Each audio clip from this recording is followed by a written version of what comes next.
What's up, guys? Welcome back to the Kind of Funny Gamescast. As always, I'm Tim Gettys, joined by one of the coolest dudes in video games, Greg Miller. I have the love of The Last of Us coursing through my veins. Did you see my tweet? 24 hours, I beat the game, I beat the Left Behind, and then I read American Dreams again. Blessing, come at me. You don't know nothing. The new face of video games, Blessing, Adeoye Jr. I've actually never read, what's it called, American Dream? American Dreams. Tim, please, Kevin, dismiss Blessing. I don't want to spoil it for me. Blessing, we got to dismiss you. He doesn't want to spoil it for you. Sorry. Don't you want to know where she got her switchblade? Coward. No, not at all. No. And joining us for a rare appearance on the Kind of Funny Gamescast, the producer/seducer, Nic Scarpino. I'm trying to figure out what a Hugh Grant movie has to do with The Last of Us. It's a good question. Is Left Behind a Hugh Grant movie? No, American Dreams is. Oh, sorry, I bit on the wrong part of it. I didn't understand. My first when joke I think Hugh Grant, I think Gamescast, Notting Hill. You know, I think Love Actually. American I think Dreams, that movie that looks like The Kingsman but isn't The Kingsman. I think American Dreams, I might be mistaken the title, but it was the one where it was like an American Idol knockoff. Remember, where he played like a Simon Cowell character, and it was one of the worst movies I've ever seen in my life. So I shouldn't remember it. Here's the problem, of course. I was thinking of American Dreams with an S. This is American Dreams with a Z. You fool. You absolute fool. You absolute fool. Ladies and gentlemen, idiot. This is the Kind of Funny Gamescast. Each and every week right here on youtube.com/kindoffunnygames. We get together to talk about video games and all the things that we love about them. And let me tell you, this one is going to be talking about a game that we all love very, very dearly. The Last of Us. Part 1. That's right. We're starting a kind of month of The Last of Us in a lot of ways. To give you a couple updates here, Nick played through The Last of Us for the very first time. He didn't know the spoilers. He didn't know anything. All he knew is that there was a giraffe. Sat and played through the entire game on Twitch, and we're trying to get that up on YouTube. Just so everybody knows, we're having a lot of technical issues with exporting it and getting it uploaded. We're on like B4. It will be up eventually. I promise you, sometime this month, hopefully in the next day or two, as of recording this. But after that, we are also doing now the Last of Us 1 spoiler cast. Then next sometime, I'm not sure when, Greg? What, the review for Last of Us Part 2? Yeah. We can say it. That's June 12th, 12:01 a.m. Pacific time. Didn't know if I was allowed to say it. No, we have confirmed that already. Don't worry. Okay. Dude, like that's the one thing is like the embargo stuff you have to deal with, and like what you can say, what you can't say, what you can confirm, what you can't confirm. What I can confirm is that next week we will be doing The Last of Us Part 2 review, and the crew for that will be Greg Miller, Blessing, me, and Christine Steimer of What's Good Games. Hey. Very fun, very exciting stuff. And then at some point after that, we will be doing a Last of Us 2 spoiler cast. We're not getting ahead of ourselves then. We don't know exactly when. We want to let it all sink in, sit in, let us think about it, get all that stuff. We will keep you updated, though. Stay tuned to the show for that. But it's good. Like I said, going to be a very Last of Us month. Very exciting stuff for everybody. You can get this show live by going to patreon.com/kindoffunnygames. You also get the exclusive post show. If you are a Patreon producer, you get your name shouted out, like Muhammad, Connor Nolan, James Hastings, Sancho West Gaming, Julian the Gluten Free Gamer, Delaney Twinning, that's a new one, Aaron Bonilla, that's a new one too, Jeffrey Long, another new one, and rounding out the new ones, Jesus Barrio, aka Bent Fork PR. Thank you very much for all of your Patreon. Oh God, Siri's listen to me, and it says Jesus Burial, aka Bent Fork. Yeah, that sounds about right. That's not Siri nailing it out of the park as usual. Great. Tim, can I have the floor for 1 second? Yes, you can. Kevin, I sent something to you on Slack. I need you to throw it up because I need Daddy, Nic Scarpino's discerning eye here. All right. Okay. So it's an image. And what this image is, Kevin, and of course, audiences you're about to see, and Nic Scarpino, is at least it's one. I was getting a donut, so I got chocolate all over my fingers. What? Don't get mad at me. Nobody's mad. Oh, now everything's frozen. Did I drop the call? Oh dear. In real time. What happened? Can you throw it up for us? Can you throw it up? Yeah, sorry. You guys froze for like 10 seconds there. Okay. Well, I don't know if we froze as much as we were in stunned silence. That might have been more the case. Nick, so here we go. We're looking at the American Dreams poster. All right, you can see it here. Hopefully, everybody else can. Yeah. Obviously, we have Mandy Moore here. To what that'd be, like your 11 o'clock. Right at noon, we have Hugh Grant. Mr. Grant. 1 o'clock, Dennis we have Quaid. Dennis Quaid.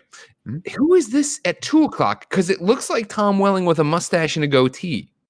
It's Man, not. I'll be I've gone to honest the with you. IMDb, but everybody doesn't look the same as they looked when they made this movie. Yeah. So it's hard for me. Do you remember this character or this name? No, I'll be honest with you guys. And this is going to come as a shocker. I put this out as indoor content without that much context as to what the American Dreams was. I just remembered there was a movie called American Dreams that I maybe have seen half of. Look at that. I would say 4 o'clock in my thing. Chris Klein in this movie. Hold on, let me look at this poster from my side. American. The 1 o'clock Dreams looks like Vince poster. McMahon.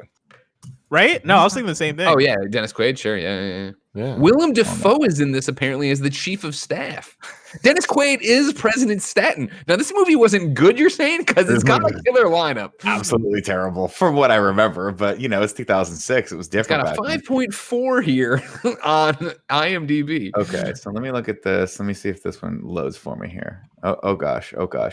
I have no idea who. That's Chris Klein for sure. Yeah, no, we have that part down. Who's that? Who's the woman? Is that? That's Mandy Moore. That's me. No. The other one, the far left, like all the way as you go. Marcia Gay Harden. Does that make sense? Oh, that's Marcia Gay Harden. That's not Marcia. Who is that though? Because I thought it was Marisha. Ladies and gentlemen, this is the Kind of Funny Gamescast where we talk about video games and all the things that we love about them. Let's talk about The Last of Us. Here's the thing, guys. I would say that one of the most iconic pieces of Kind of Funny content, it's not even Kind of Funny content. It is the Last of Us spoiler cast that Greg Miller was a part of at IGN. I feel like For Beyond with it was me, Colin, Neil, and Bruce. Yeah. No, that's not the one I'm talking about. I'm talking about the one that was you, Colin, Altano, and Mitch. Okay. And was this that Scoop? Whatever it was. I remember this. I think I'm looking right now. Last of Us, the 21st of June, 2013. Last of Us spoiler cast. Beat the game. Come discuss the masterpiece with the podcast Beyond Boys. I can't skip. Oh, hold on. No, got an ad, and it's really loud. God damn it! IGN. It looks like it's just an IGN video. I'm looking at the one right now. It's not really associated with any of the shows. It looks like, but it is Last of Us spoiler cast and is Greg, Colin, Mitch, and Altano. Okay. So the reason I bring this up is whenever there's a thread of like, where did you first get into Kind of Funny? Like, where did you first hear Greg Miller? Whatever. Beyond is obviously a very common answer, but an answer that I think I see even more is specifically The Last of Us spoiler cast. Sure. So here we are 7 years later with a whole new casting crew. Nick playing it for the first time. I replayed it for the first time in many years. Greg Miller just rebeating the DLC. I beat the DLC. Nick played the DLC as well. That wasn't on stream, but he did that. Bless has also been replaying one and watching a lot of videos of the DLC, which he's beaten before. Catching up. Greg's even reading American Dreams, which we didn't even explain what that was. Go for it, Greg. American Dreams is a comic book written by Neil Druckmann, illustrated by Faith Aaron Hicks. She's thanked in The Last of Us. It is a prequel to The Last of Us, detailing Ellie and Riley's first meeting. If you have gone through and played Left Behind again, it basically gives you the backstory of what's going on at that mall and the people. Because how you drop in and they go in this in Left Behind. And of course, this whole thing is a spoiler cast for Last of Us as we know it before everything before Last of Us Part 2. So it's all spoilers from here on out. But when you drop into the mall and you go to the Winston's tent and you talk about how he died of natural causes and what happened to his horse and all that. And then at one point, Riley even mentions remember that firefly you bit? His name is this, yada, yada, yada. You see all that unfold here in the comic book. And you see Ellie and Marlene meet for the first time. This is where Marlene gives Ellie the note from her mother that you can read in your backpack in The Last of Us when you take control of Ellie. This is where Ellie gets her switchblade, which was her mother's switchblade that Marlene's been using as a tribute to her. Exactly. So Sean from Minnesota writes into patreon.com/kindoffunnygames and says, hey, Gamescast crew, my comment is regarding your spoiler cast in general. I'd love for you to start these off by doing a story overview before getting into the weeds. I'm a single console gamer. I play Xbox as that's what fits my life best. Yet I'm still passionate about games and the conversation around them, regardless of the platform. In some of the prior spoiler casts, you just kind of jump into various discussion without a broad summary. As someone who wants to hear about these games but likely won't be able to play them, it's confusing. and he then goes on and stuff. I will say I don't think that we'll always do this because I think that sometimes it's better to just experience the game for yourself or whatever. But since this is a game that's been out for so long, and I feel like there are people that, at this point aren't going to freaking play it. Greg Miller. I don't want the Greg Miller in review plot. Are you sure you don't? Are you sure you don't want it? I kind of want it. Daddy, do you want it? Bussing, do you want it? I do want it, honestly. Oh my God. All right. Daddy's got a full cup of coffee right now. He's sitting back. Let's go. Daddy does. Or, well, I'm sorry, baby does too. For context, whatever you guys, there's like always one person in the community is like, Nick should be on more gaming stuff. This is why I am not on more gaming stuff. I'm happy you're here because I do want to get to all of your thoughts, Nick. But before we get into those, just as the refresher, Greg, can you give the Greg Miller Last of Us 1 and you put it all together? You can put it all together. The American Dream. So I can just fit it all into one thing, which I fit like it all into one thing. This is, you don't need to rush through it. Like, I don't need like machine gun saying it super fast. All right. But I want as quickly as possible, condense the Twitter version of what are the major plot beats of The Last of Us. That's gonna be tough. You know what I mean? Hold on. We got to call Andy, don't we? He has to give me the plot. I can't get hyped for it if I don't have the plot thing from in review. You know? I texted Andy as soon as you went into this because I didn't know you're doing this, and I was like, "Call me right now and do the plot." No response. No, you're not going to answer a phone call. You know what I mean? It's 2:30. He's probably sleeping. You want me to slack him? No, I'm slacking him right now about KFAF stuff. He's around. Oh, so he's just not looking at his phone. I hate it when there's too much. Your phone, your computer. There's too many things. Hey, what's up? Hey, they were asking me to recap The Last of Us. Can you give me the plot song real quick? The plot song for Last of Us? Yeah. Oh, okay. Let me look at my notes. Hold on. Let's see here. Got a big Google Drive of stuff. All right, here we go. A man and a girl on the run.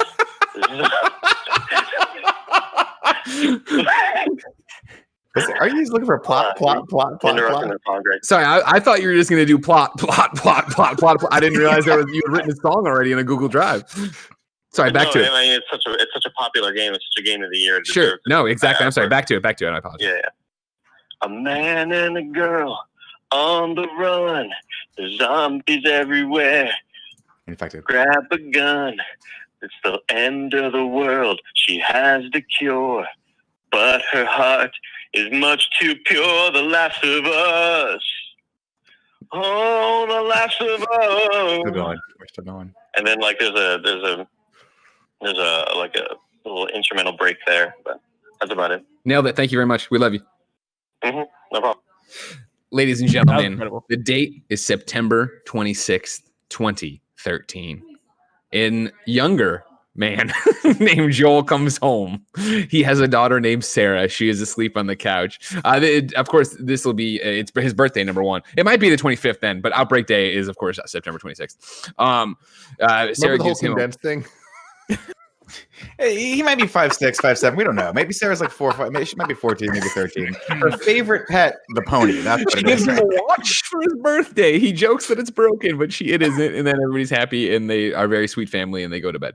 Well, she falls asleep, and then she wakes up, and Dad's not there, and she's in her room, and she comes downstairs, and basically it's Outbreak Day. There's a cordyceps fungus, ladies and gentlemen, that has been making its way around the world, and is the start of a global pandemic. Sounds familiar, right? That will lead to all sorts of quarantine zones and whatnot. It all pops off. People start going crazy. People are infected with this fungus. Not zombies, Andy. Nice try in the song. Infected, sir. That makes them grow these different cordyceps, mushroom kind of things out of their heads that take control of their bodies, that keep them alive, but they're just passengers in the seat and they don't know what's going on. It's horrible. So yeah, I'm trying to escape their town and trying to escape Austin in Texas, or the outskirts of Austin. Joel is with his brother Tommy and his daughter Sarah. They get, they try to drive away. They get into a car accident. There's a bunch of people running over. This is just the day it all falls, right? The world falls. When they get separated, Joel and Sarah try to escape, but they run into a military man who calls his other military men, and they're like, "Nah, man, cap these people. They can't be helped." And he's like, "Really?" And he's like, "Yeah, do it." And he's like, "No." And so Joel sees what's about to happen and tries to turn away, but shots are fired. He falls down. The guy comes over to kill Joel, who's like, "No, don't do it." And then Tommy shoots him because Tommy caught up to him. everything seems all right, but no, Sarah has been shot and she's about to die. Joel runs over there in a moment that tugs on your heartstrings, and Sarah passes away there. Incredibly sad. Great acting, though, of course, by Troy Baker. Well documented, obviously, in a number of different places, including, of course, Retro Replay, where you can go see them all play through this and give great commentary and talk about what's happened. From there, we jump 20 years later. Joel is a smuggler who has done very, very bad things to many, many people. We are in Boston, a quarantine zone, a QZ, as they call it, Blessing. Remember that. It'll be important. Cool. I'm having fun tonight, guys. I'm enjoying this. So yeah, basically through hook or crook, there's another smuggler there named by the name of Tess. They have some guns that this other guy has. They go to get the guns from him. He tried to kill Tess. She, of course, made short work of that. I'm sorry, Nic Scarpino. Is Tess useful or completely useless? Tess actually ended up getting a point from you, so she is in fact useful. By the way, I've decided for simplicity's sake, we are just going to do the games. We're going to do the game, then Left Behind, then the comic book. All right. Okay. So you can all hold your questions then, or I can combine them. What would you like? Tim? I think you should do them. I think you should do them how you just said. That makes sense. Okay, cool. So yeah, Robert sucks. That's the guy. But Robert is that dude from Game of Thrones. A lot of you like, right? He's the one who hung out with Dinklebot for a long time. Remember, they were bros. He gave him some kind of princess or something. Right now, Dinklebot, which was the small robot. Was Dinklebot the small robot? No, remember, of course, you fake gamer, Nick. Dinklebot was the original bot that Peter Dinklage played in Destiny. Fucking coward. Before Nolan North, who David would be right now. Robert from the beginning. Do you remember this part? Robert, the guy who's like. He tries to kill Tess through people. You end up killing him or whatever. That's that dude from Game of Thrones. I don't know his name. He's the dude from Game of Thrones that was like Peter Dinklage's right hand man for a while, and like he gave him a kingdom or some shit, and then like no shit had to do one more like get back in it, son. Oh no, not the other guy. The other guy, the older dude who was like yeah. That sounds right. Yeah, I think that was the right name. I can help you with the video game part. You got to meet me halfway with the Game of Thrones part. You threw me off with Dinklebot. I don't know what that is. What's a Dinklebot? Wow, so I can tell you the history of Destiny really quick too. Yeah, so can you get into that for me? Years before Destiny was to be released, IGN leaked all this information about Destiny and pissed people off. No, okay, we'll talk about that. The 7-year plan. The 7-year plan for Destiny. They catch up to Robert. Finds out that he sold the guns to the Fireflies. Actually, they were their guns, but he sold them to Fireflies because he had to or whatever. They're like, he didn't really have to do it. And he has this great line where he's like, please just let me go. Give me a week and I can get the money. I can get you the guns back or make the money back. And Tess is like, I probably would have if you didn't try to kill me. And she blows him away, thus setting the stakes that these aren't good people. You know what I mean? The smugglers here, which I think the game does a great job in terms of its storytelling of kind of making you forget where it is like, oh, you're a survivor's part. And then we'll get to the end where, of course, Joel's popping off kneecaps and making people point to things on the map. And like, I believe him. He's just fucking hitting people in the head with pipes. You're like, all right, he's a cold-blooded killer.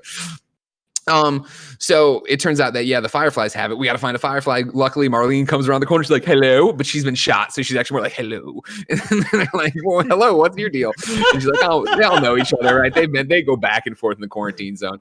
And so she took the guns. She needed the guns, and she can't give you the guns unless you help smuggle a package for us. And she's like, "Well, why don't you?" And she's like, "Well, you know, a whole bunch of people have fucking died, right? Like, a whole bunch of people are dead. I need your help doing this. All you got to do is take it to the Boston like dome capital or whatever. It'll be super simple. Do it for us. You get the guns and then some." And before they can really debate it or whatever, they're on the run because there's more bad guys coming. And so eventually they kill a whole bunch of things and do a whole bunch of things. And we end up getting to Ellie, getting introduced to Ellie. There's this girl there named Ellie, if I haven't said Ellie enough. And it turns out she's the thing that needs to be smuggled. They don't know why and they don't understand why, but they're like, whatever, we'll do it. You know, we're smugglers. Yeah. And so they're like, cool, let's smuggle her out of smuggle. And Marlene's been shot, so she's like, you know, she'll be okay, but she can't be part of this job. And so she's like, goodbye, and she creeps back around the corner. And then they're like, all right, we got Ellie, let's fucking go. You know what I mean? But it's that Ellie and Joel split off. Marlene and Tess go off on their own. Tess is going to verify the guns. They'll come back together. They come back. There's a great moment here where, you know, when Joel and Ellie are alone for the first time and Joel doesn't give a fuck about her. They walk into a room, he immediately lays down to take a nap. And she's like, what are you doing? He's like, killing time. And she's like, what am I supposed to do? And he's like, you'll figure it out. And then he covers his face with his broken watch or whatever. And she walks by and she's like, your watch is broken. It's like, oh, yeah, I remember Sarah. She's dead. Eventually, though, Tess and Marlene, your daughter, she's fucking dead, she's fucking dead, you dumb idiot. Couldn't save her, could you? Somehow Tommy's ass keeps living. Anyways. Then it's like, all right, cool. The guns are real. Let's get GTFO. They go out and they start getting outside of the quarantine zone. And there's a whole bunch of like different things happening. They're out there going. There's, the infected out there. Ellie's impressed to be outside for the first time. When they finally... Oh, no, yeah. Well, when they're actually about to leave the quarantine zone, when they actually get out of the quarantine zone for the first time and they come through the water pipes and there's people up there looking for them, they actually come through and get captured real quick and they get put down. They test everybody and everybody's clear. And then Ellie knows she's going to ring infected because she's infected, spoilers. And she turns around and stabs the dude and then it all pops off and they all take them all out. But then Tess picks up, it's like, holy fucking shit, and tosses it to Joel. He's like, oh, fucking Jesus, no, she's infected. How's that possible? And Ellie's like, no, I'm not infected. I can explain. And she opens her arm and she's like, this bite is 3 weeks old, I think. They're like, bullshit. Everybody turns in a couple of days. You would already be showing signs and stuff. Like, no, you're a lying fucking piece of trash. And she's like, no, I can look, it's this and it's like, it's real and I'm fine. Like, one end of turn, look, it's already healing and shit like that. And they're like, we don't fucking know what to do. Well, we got to keep moving on. And like, Tess is like, kind of wants to believe, but can't believe, but wants to believe. And so, they then keep on going and they're going and eventually they drop into a thing, right? And we fight a bunch of infected. We introduce the concept of the different stages of infected where there's first off there's the ones who are still being taken over. They sit there and they just moan. They're doing that shit, right? Because it's them. I talked to Neil about this back in the day. Like, it's them. You're inside still. You're still alive. You know that you've lost the ability to control yourself, and you're there as this fucking thing is taking over your consciousness. I think, and those might be I always kill them before they do anything. I don't think that's the start of a runner, but then there are runners that run around and do stuff. Then there's the clickers who are the ones like, and they like fucking run at you. They got the really hard exoskeleton. Our heads. They don't have eyes, so they can't see. Exactly. They echolocation like bats. So anyways, Joel and Tess and Ellie are making their way downtown, walking fast. Mm-hmm. Collectors Pass is their homebound. And at some point, I believe it's in here, right, in this whole thing, they go in and they introduce the concept of spores, of course, which are the things that are like, that'll infect you if you breathe them in. But they put on masks. Ellie doesn't. It actually fall by accident, I think. And they notice, like, oh, fuck, she's not lying. Like, she got bit and this actually proves the fact that she's fine. And so I think that's where it happens. But they keep going. They get to the Boston Dome, whatever, the Capitol building there, find all the Fireflies dead. Tess starts to just lose her fucking shit. And Jill's like, what the fuck, man? Why do we care so much about this? And she's like, clearly it's real and she's the cure. And she's like, you have to do this. And he's like, why so much? And she's like, and Ellie figures it out. She goes, she's bit. And she pulls it out. She's like, a bit. And like, Joel's like, oh, fucking goddamn it. And Tess is like, no, like there's something here between us. Or this means something enough to us. Like, they've clearly fucked, but they don't love each other. You know what I mean? It reminds me a lot of Nick and me.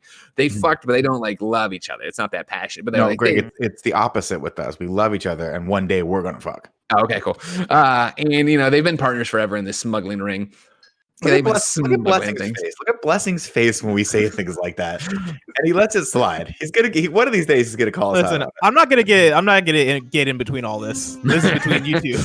That's fair. And so she's like, you got to see this through. You got to do this. Take him to Tommy, your brother. He used to be a Firefly. He's out there. He'll in Jackson, Wyoming. He'll know what to do. He'll know how to get in contact. And Joel's like, no. She's like, you have to fucking do it. And then like people start showing up, and she's like, you got to fucking go. Like, I'll stay here. I'm not gonna become one of them fucking things. I'm going out gun blazing. And so we run away and you hear, but yeehaw! She doesn't yeehaw, but she gets killed. And then it's like, oh no, she died. And so then like you and Ellie keep on moving out of Boston and doing your thing or whatever. And there's more people you kill. You're sneaking around. You're breaking stuff. Ellie's throwing stuff.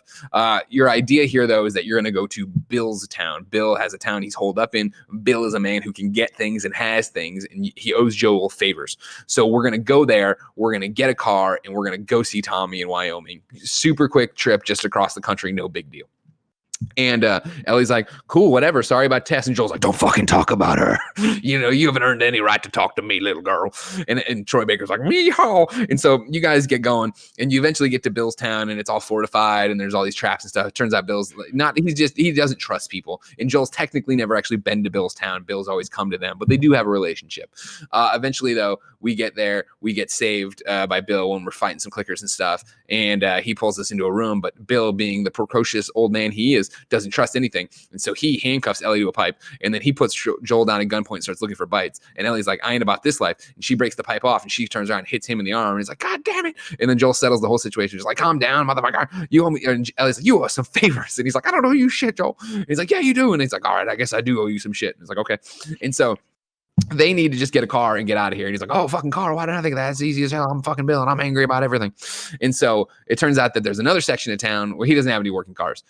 There's another section of town, though, where the military was driving by and they got overrun by some clickers and they drove into a gym. And so if you go there, there's probably a battery in that car that we can get and then put it into one of the trucks Bill has. And you get on your happy little way and get out of my fucking town.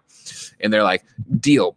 Cool. Let's do it. And so then like Ellie picks up a porno mag, but we don't know that. And then they go to the gym and they open up the thing and oh, fuck, the battery's not here. And then there was a callback to that Bill had a partner.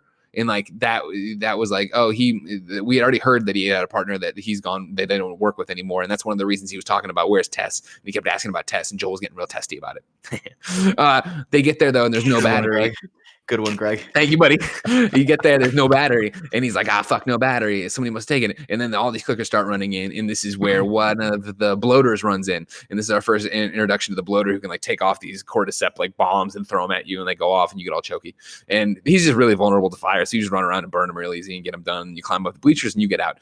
And then it's like, cool, we're going to keep going through this town. And as they do that, we eventually come across a house we walk into where there's a person who has hung themselves. It's a guy in a Hawaiian shirt who actually turns out is Bill's former partner, who actually is Bill's former lover. When he said partner and got choked up talking about earlier, he was trying to, bring up the fact that he was not trying to actually, he kind of stumbled into the fact that he was gay with this guy. And like that was their whole thing. And like, I don't think you understand. He's not Joel, this Texan, and granted it's 2033. We're not sure how progressive they're going to be. And he doesn't understand too. And Bill, what do you know about him other than he looks like he should be on Sons of Anarchy? Anyways, he's like, only my former partner would wear a shirt that ugly. They cut him down.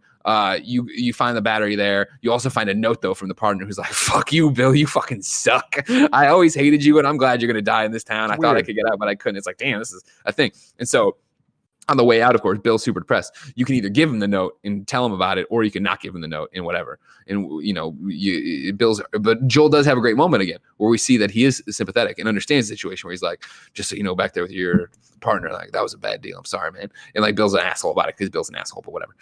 We get in the car and Ellie knows how to pop a clutch and we push it around and these fucking monsters keep running at us, but we keep pushing the truck and eventually we jump in and go on our happy little way. Bill gets out. Maybe that's where we say goodbye to him and they're like, all right, cool. We then are driving on the road. This is, some infamous Last of Us cutscenes going on here. This is where Ellie reveals she stole the porno mag, talks about how does he even walk around with that thing, referencing a giant dick, Nick. Oh, I got it, Greg. Okay, just make sure. And why are these pages stuck together? And Joel's like, and she's like, I know, you idiot. And she tosses up. Then he's like, come up here and take a nap. She's like, I'm not even tired. She falls asleep immediately. We have a camera cut to her being asleep in the car. This is then the infamous cutscene of them driving down the road, and the way is blocked by cars, and like fuck, and they go down an on ramp, and the guy comes in, he's like, oh, "Help me!" She's like, "We need to help that guy," and Joel just has that great line of like, "Oh, he ain't even hurt," and just accelerates into him. So I was like, "Oh," and then the last second pulls out his gun, so good. And then it's a huge thing of us fighting a whole bunch of people trying to take us down. This is the Hunters, right? Yeah, man. Cool. It's really cool. Yeah, this is the one, like, infamously was the first thing I ever played of The Last of Us, where, like, you want to slam that guy's head into the fucking glass in the convenience store and all that shit. And like, he's trying, yeah, exactly. And like what we were talking about on PS I Love You, right, the other day, Bless, of like, people are like, oh man, The Last of Us Part 2 looks so violent. I'm like, Last of Us Part 1 was really violent. It was just a PS3 game, so it didn't look as good. you know what I mean? Like, this has always been brutal and gruesome and fucking grotesque. You kill all these clowns, though, and you keep moving. And yeah, there's hunters all over it. As you're moving through the town, you at one point see another couple get gunned down. They're clearly not, they're in a similar situation either. They just kind of ran into this area and now all hell's breaking loose. As you advance, though, you eventually run into Henry and Sam, a big brother, little brother combo that is out here trying to work as well. They were with this group of people. They got here. They got separated. They've been getting picked off. Sam and Henry are trying to make their way to the Fireflies, just like we are, of course.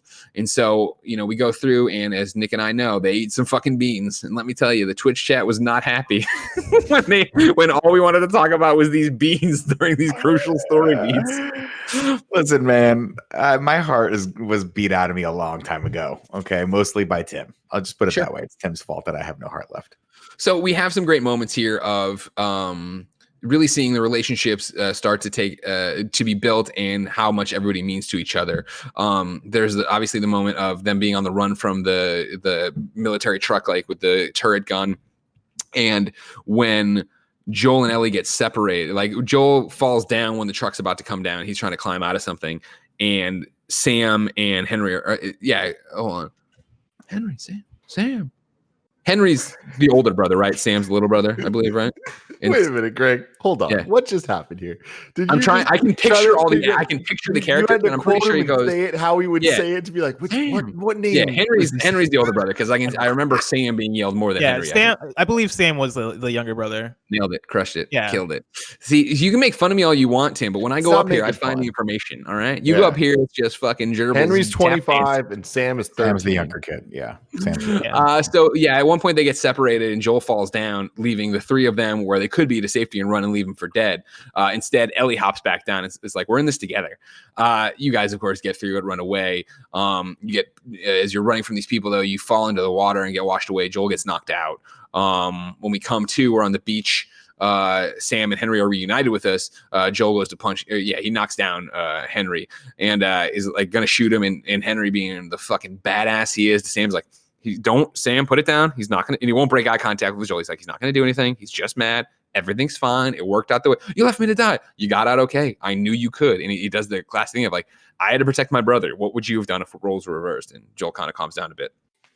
This is where we run into the great story of Ishmael, the man who had been out at sea on his boat, brought his boat in to the dock or whatever. He's like, I got to fucking take a chance at this. And through environmental storytelling of finding letters and seeing it all devolve in their little watershed shelter they're in, we find that it didn't go well, but Ishmael was sick of being alone and had invited some people to start a community, which went well for a while until clickers invaded and killed everybody. And then people had to start blowing their brains out and killing kids in the fucking playroom as well. So they didn't see him in the shit.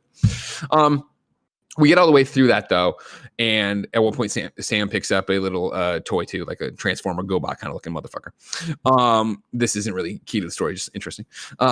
Then they get back to HQ, and that's when they want to eat some more beans. And Sam's down, and nobody really knows why, and Ellie tries to cheer him up because they've been hitting it off. They've been tossing blueberries in each other's faces. They've just been having a good old time. Kids being kids, you know what I mean? Some good old-fashioned American fun out there in the pandemic.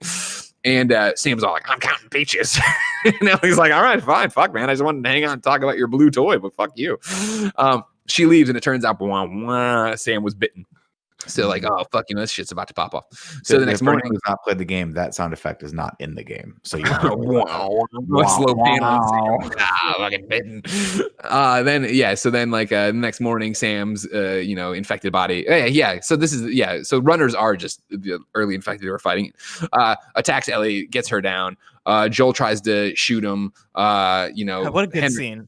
Huh? So I just watched this scene yesterday. It was one of those ones where I was like, God, they did it. Like, they knew what they were doing with these cutscenes. And so, Henry shoots before Joel can get his gun, and he's like, I got to stop this. I have to stop this, Henry. Like, Sam isn't Sam anymore, blah, blah, blah. He's like, he's my brother. And Joel's like, oh, to hell with it, and goes to get his gun, and there's one shot fired, and it's Henry shooting Sam. And so then, there's this moment of, and Henry turns the gun on Joel. He's like, this is your fault. This is your fault. He's like, it wasn't my fault. This is what I had. He's like, just put the gun down. He's like, and he just turns and shoots himself without any hesitation and kills himself. Fast. Exactly. What a fucking powerful scene. Like this to me is an example, and I don't want to cut you off too much here, Greg, but from the Marines the Marines, I don't know why I'm saying that. The armored truck that's like shooting people down, like shooting them down. Or the hunter. That whole thing could have been like an Uncharted style action scene where it's like you're running away from the camera, Crash Bandicoot style, whatever. It's not. It's done in a way that makes it a lot more real and grounded, which is what this game is. And leading into this scene of Henry just dealing with it and then immediately shooting himself, like how quick he does it. It's like it hits harder and it makes you feel like you're part of this experience more than like any like quick time event ever could. The one question I have about this scene is that Did Sam have a room to himself? Like during the night, like was it just him in that room, and were the other three sleeping in the other room? Because I feel like that's a weird like split. You would think that Henry and Sam are sleeping in the same room. This is the thing that bothered me, and I know it's like a very little thing that doesn't really matter to the story, but solid point. That's the thing I've been thinking about a lot. The fact that this kid got his own room. I just played it yesterday or 2 days ago, and like I felt like the space we were in was big enough that they honestly could have all had their own areas. Wait, it's not that they were sleeping in different rooms. They could have slept in the same room. He was sleeping too long, which is why they sent Ellie in. Oh, okay. That might. So he could have been in there, and it could have just been happening like over the last hour. Yeah, but I feel like Tim, we've shared hotel rooms together, and if I got up in the morning and you were like growing fungi and like bleeding out your eyes, I'd be like, I noticed. You know what I mean? Yeah, because my impression was that it happened overnight, and that like he was just in there the whole time, being infected. But I think that does make sense if they like woke up earlier and we're just hanging out in the living room, and then like that was like the point like an hour ago where he turned. Yeah, that would make sense. With them dead, it's on to Tommy's or whatever. I think is I could be wrong on this one. This is the first time jump where it's like, well, not time jump. That's not correct. It's the next season shift. Is that right? Is that right? We go to fall here. So it's not winter, fall now. And we are approaching this hydroelectro dam outside of Jackson, Wyoming, in Jackson County, outside of Jackson, Wyoming. And, you have to move a whole bunch of stuff around, some puzzle solving here of, how do you get this thing up to cross this thing? And Joel's got to go underwater and whatnot. As you go as well, we start to see it the relationship again start to deepen, and I think that's one of the underplayed moments or underplayed themes of the game. Obviously, is like in the beginning when she wants to talk about Tess, he immediately cuts her off. Here she wants to talk about Henry a bit. Like if this is, I think it might actually be a side thing. If you go when you're going to the dam, if you go back the other way and you find a little gravestone and a little grave, Joel's like, oh man, no grave should be this small, and Ellie's like, oh man, I still have the stupid GoBot. I meant to put it as grave or whatever. And then she starts to try to talk about it, and Joel cuts her off. And she's like, but I want to talk about this. And he's like, what is the point of talking about it? Like, they're dead. They're gone. This is how it works in this world. There's no reason to look into the past. You have to look in the future. In the present, you're going to die. She's like, I guess you're right. We advance and with the idea of cutting through the power plant to get to Jackson. And when we get to the door of the power plant, Maria at the top of it in her group stops us and starts asking us questions, aiming down. And then finally another guy up there goes, I can hold on. And it comes out and she's like, you know this guy? And he's my goddamn brother. They embrace. This is interesting, of course, because when Tommy left to be a Firefly, him and Joel had a huge fight about it, in which he had told Ellie earlier, recapping this, that he never wanted to see his goddamn face again, is what Tommy told Joel when he left. But they embrace here and they're happy for a second. We go through and get the rundown of what's happening here. Tommy's married to Maria. She's the leader of this Jackson community. They've come out here to this hydroelectric dam because it stopped working. They've been working on it for, I want to say a week, right? Is that right? It's something like that. I think it's a week. It's not that long, but it feels like it's forever, is what Tommy says as he gives Joel the tour. Maria takes Ellie to eat while Joel gets the tour and sees what's up or whatever. As this is going on and we're exploring the whole thing, eventually, we meet the guys who are trying to get the fucking hydro thing turned on. They get it turned on. Hooray. And Joel's like, I need to talk to you in private, Tommy. He goes into privacy with Tommy and he explains, of course, that like, listen, I got to get this girl to the Fireflies. Like, she's the cure. We skipped all this, by the way. The reason she's being exported out, right, is that she's immune to all the cordyceps stuff. We're taking to the Firefly to hopefully synthesize a cure out of her, like make a vaccine or whatever that will then, like the Joker will spread like an aerosol all over the States. I don't know. I made that part up, but I hope that's how they're going to do it. And so we're 37 minutes into this podcast, and I think we are 50% through the game. It's all moving. It's all moving. This is moving quick. Don't worry. People are enjoying this. They love it. I'm just making observations. You want, then you break your dick off if you try to stop me again. All right. I'm out of control. Get it hard, break it off. Just like in Goonies. Anyways, back to it. And Tommy's like, bullshit. And Joel's like, listen, I've seen her breathe enough spores to take down a dozen men. But Joel adds the wrinkle here of like, listen, you got to take her. You take her to the Fireflies. And Tommy's like, why? And like, Joel's like, I just do it. All right. You have to do this for me. Like, it's up to you to do it, kind of thing. At one point before this conversation too, Tommy tried to give Joel a photo of him and Sarah that had been in the house in Texas. Tommy had gone back to Texas like last year or whatever, and he had been holding on to it. Joel rejects it and does not want it. Tommy's like, okay. And then they get all this stuff of like, is this really what it's all about? Like, I don't know, yada, yada, yada. And Tommy's like not sold on this idea of like, why do you want me to take it? They're your boys. I haven't seen them in years. What are you talking about? While this conversation's happening, actually, no. Joel shoves Tommy up and it's like, they get into like an altercation here because Tommy calls him out on like, I don't owe you anything. Like, my years with you, meaning the years between Outbreak Day and where we are now were the worst of my life. Like we did things, unspeakable things. We did horrible things, and it's all your fucking fault, Joel. And Joel's like, I kept you fucking alive. Like I taught you how to survive, kind of thing, and shoves him up. And it settles for a second. Tommy's like, this isn't fucking Boston anymore. If you do that again, like you're gonna be in a world of pain because like I fucking run things. Like I'm the first man of this presidency. I don't know. Like Maria will make sure your balls are cut off and fed to Tim. And so Joel's like, and then while this happens, siren goes off. He's like, what's that? He's like, intruders. So we run out, and there's a whole bunch of fuckos who are here now trying to take down the dam or whatever. We fucking clean these guys' clocks. We just beat the shit out of them senseless. You know what I mean? And eventually, though, we're reunited with Maria and Ellie, and Joel runs over to Ellie and very much in the father-daughter way. It's like, are you okay? What happened? Are you? And she's like, oh, yeah, it was this. It was great. And this, and I took this guy out. You'd be so proud. And Tommy has this thing over there where he looks over there and is like, I get it. God damn it. All right, I'll do it. I'll take her because clearly you're falling in love with this girl. This girl's starting too much. This girl reminds you too much of Sarah. That's why you can't do this. And she's like, all right, I'll do it. I'll take it. I'll take her or whatever. And so Ellie overhears all this of like, oh yeah, like I'll take her for you, and is like, what the fuck? But we don't see her say what the fuck, but we know that's what she would say or whatever. And so she bounces, she runs away, and they're like, she ran away and she took a horse, and everybody's like, fuck. And Joel and Tom are like, fuck, let's go get her. So they ride off to get her, and of course there's a bunch of bad guys we got to kill along the way, and I think there's probably some clickers here too, and are infected or whatever. Eventually we meet up, we get to a house where the horse is parked outside. We go in the house, we come upstairs, and we find Ellie reading a girl's diary. She's like, is this really all girls had to be worried about was boys, what shirt went with what skirt, and going to the movies? Like, this is fucking ridiculous. And Joel's like, what the fuck's your problem? Like, why would you run off like that? And she's like, what the fuck do you care? And it's this whole, and finally she's like, listen, everybody I've ever cared about is dead, and you're the only fucking person who hasn't abandoned me, and like shoves him. And now you're trying to push me off onto Tommy, like, fuck you or whatever. And then she drops the bomb of, when you left me to go get a sandwich with Maria just fucking told me everything. So I know about Sarah, and Joel cuts her off, and you're walking on some mighty thin ice there. And it's fucking dope as hell. And he's like, we don't fucking talk about Sarah. We don't say the S word. And so like, he's like, I don't care. And he goes, you're right. After she goes through this whole soliloquy, right? Like, you're right. You're not my daughter, and I sure as hell ain't your dad, or vice versa. So they go back outside, they ride back to town. We get a cutscene playing out. It's very beautiful. And then when we get back to the overlook of Jackson, Joel is like, Ellie, give Tommy the horse and get on with me. Like, I'm going to take you. We have to go to Eastern Colorado University. Go Bighorns.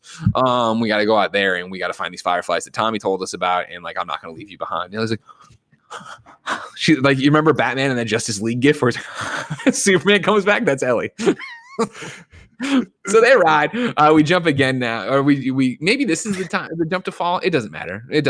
But we ride up, and Joel's explaining football to Ellie, which is very cute, or she's actually reciting it back. We get to the university. We're looking for the science building. That's a mirror building. We go through a bunch of shit as usual. We're turning on generators. We're climbing up things. We're pushing around dumpsters. Eventually, we get into the building. Nobody is there. We find a recorder from the last Firefly who was on watch duty up there. Like, well, everything sucks, and I'm going to die now, so I'm going to leave this. If you want them, you got to find them in Salt Lake City. And like, all right, Salt Lake City, not so bad. What's that? Another fucking one of these fuckos is here trying to kill us again, all right? I don't know why these motherfuckers always come when we're around. I'm like, all right, let's go kill these guys. So we start killing these fuckers, and at some point we go to open a door, and the dude bursts out of the door, and he gets Joel up against a rickety old awning. He's like, railing. He's like, I want to fucking kill you. And Joel's like, yeah, the fuck you are, fucko. And the thing breaks, and they fall. You are, fucko. I can write dialogue from this game. You could. Neil, are you listening? Neil Druckmann, why aren't you using me? The fuck you are, fucko.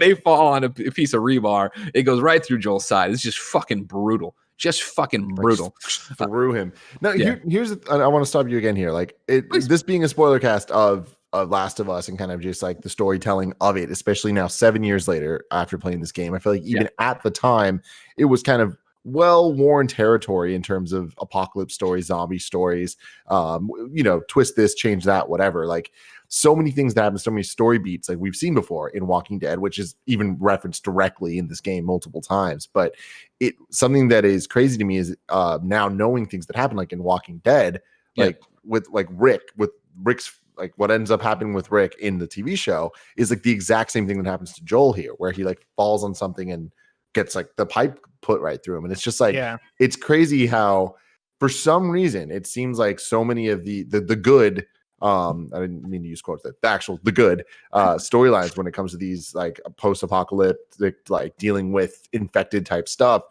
have such similar kind of bases all the time, and plot beats and moments and characters and like interactions, because it's like there's something core about that. I don't know what it is, but like there must be something that it's like it always comes back to the same stuff. I think when you start taking away technology and scaling the world back, but having the relics of our world, everybody starts playing in the same sandbox, which is like why I would think things start to funnel a certain direction.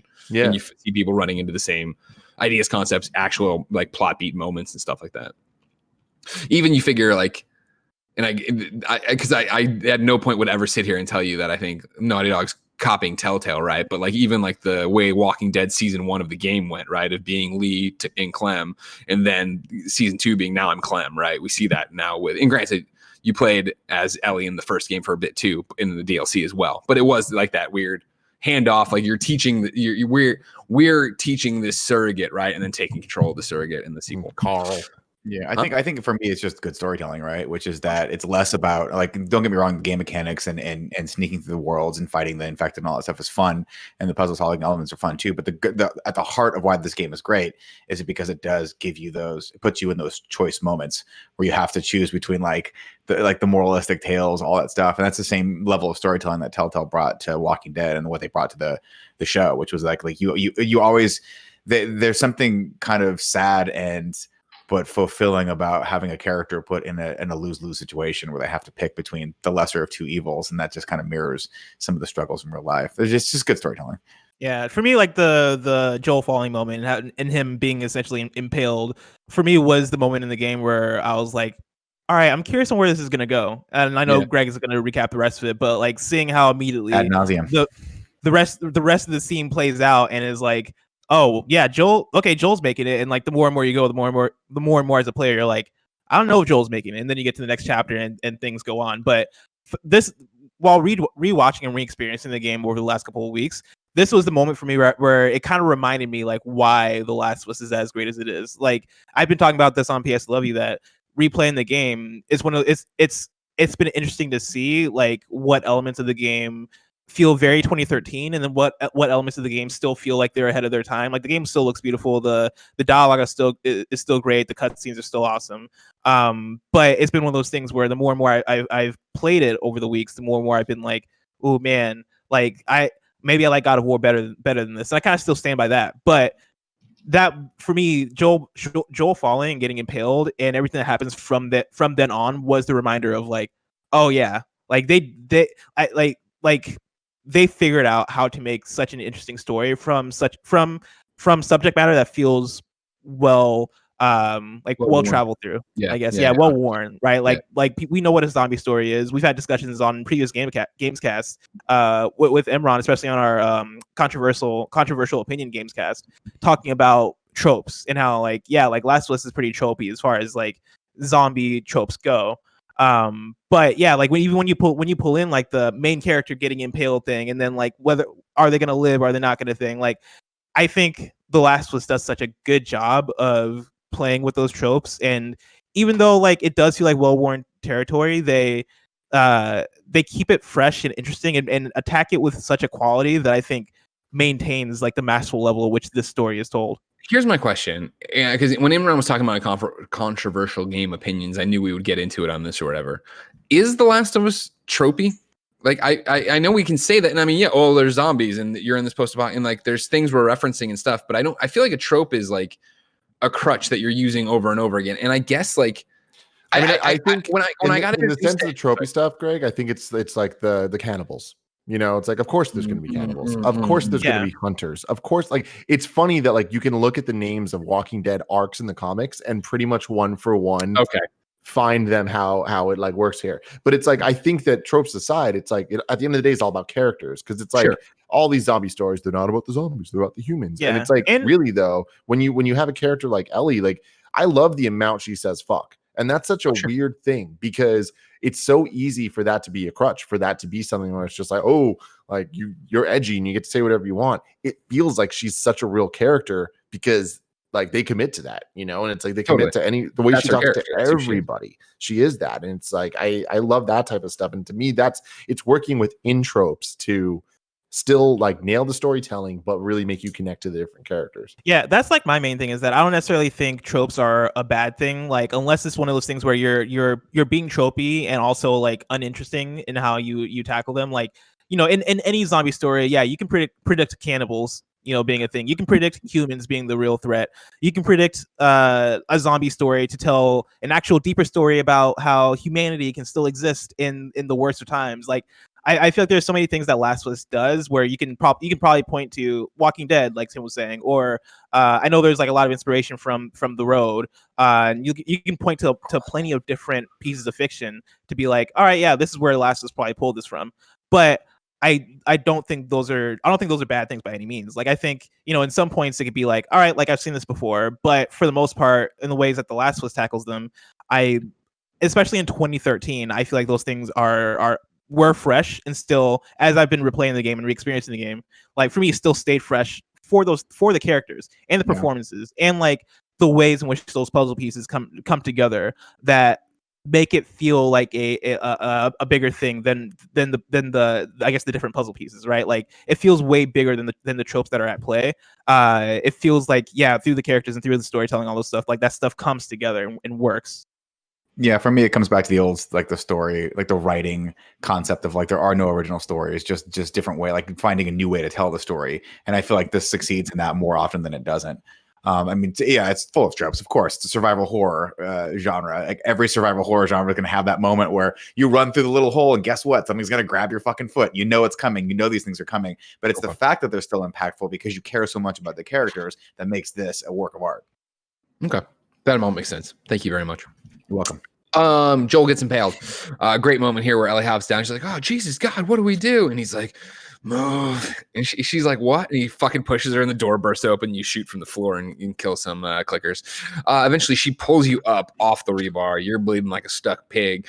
You can barely walk, but you need to fight a few times until Ellie takes over and really takes control of the situation and starts killing people for you. Eventually, though, you get out. She gets you on the horse. You start to ride away. You fall over to the side. She hops down. Joel, you got to tell me what to do. And then we cut to winter. When we come back, it's a bunny. He gets hit with an arrow, and it's Ellie here. I think, now obviously this is, again, 7 years later, but playing this back in the day, I remember being at that moment of like playing it, like, fuck, is Joel dead? Like, you know what I mean? Did they really kill Joel? And are we now switching? Is this a Raiden or Raiden like moment from Metal Gear? Ellie kills this rabbit. It's not a lot of food. Sees a buck, shoots at the buck. It starts bleeding and running away. You continue to hunt the buck until you finally get to the buck's corpse, and two people show up. David and Buddy Boy, as Ellie keeps calling him. I forget what his character name is. It doesn't matter. Their sirens are on my end, by the way.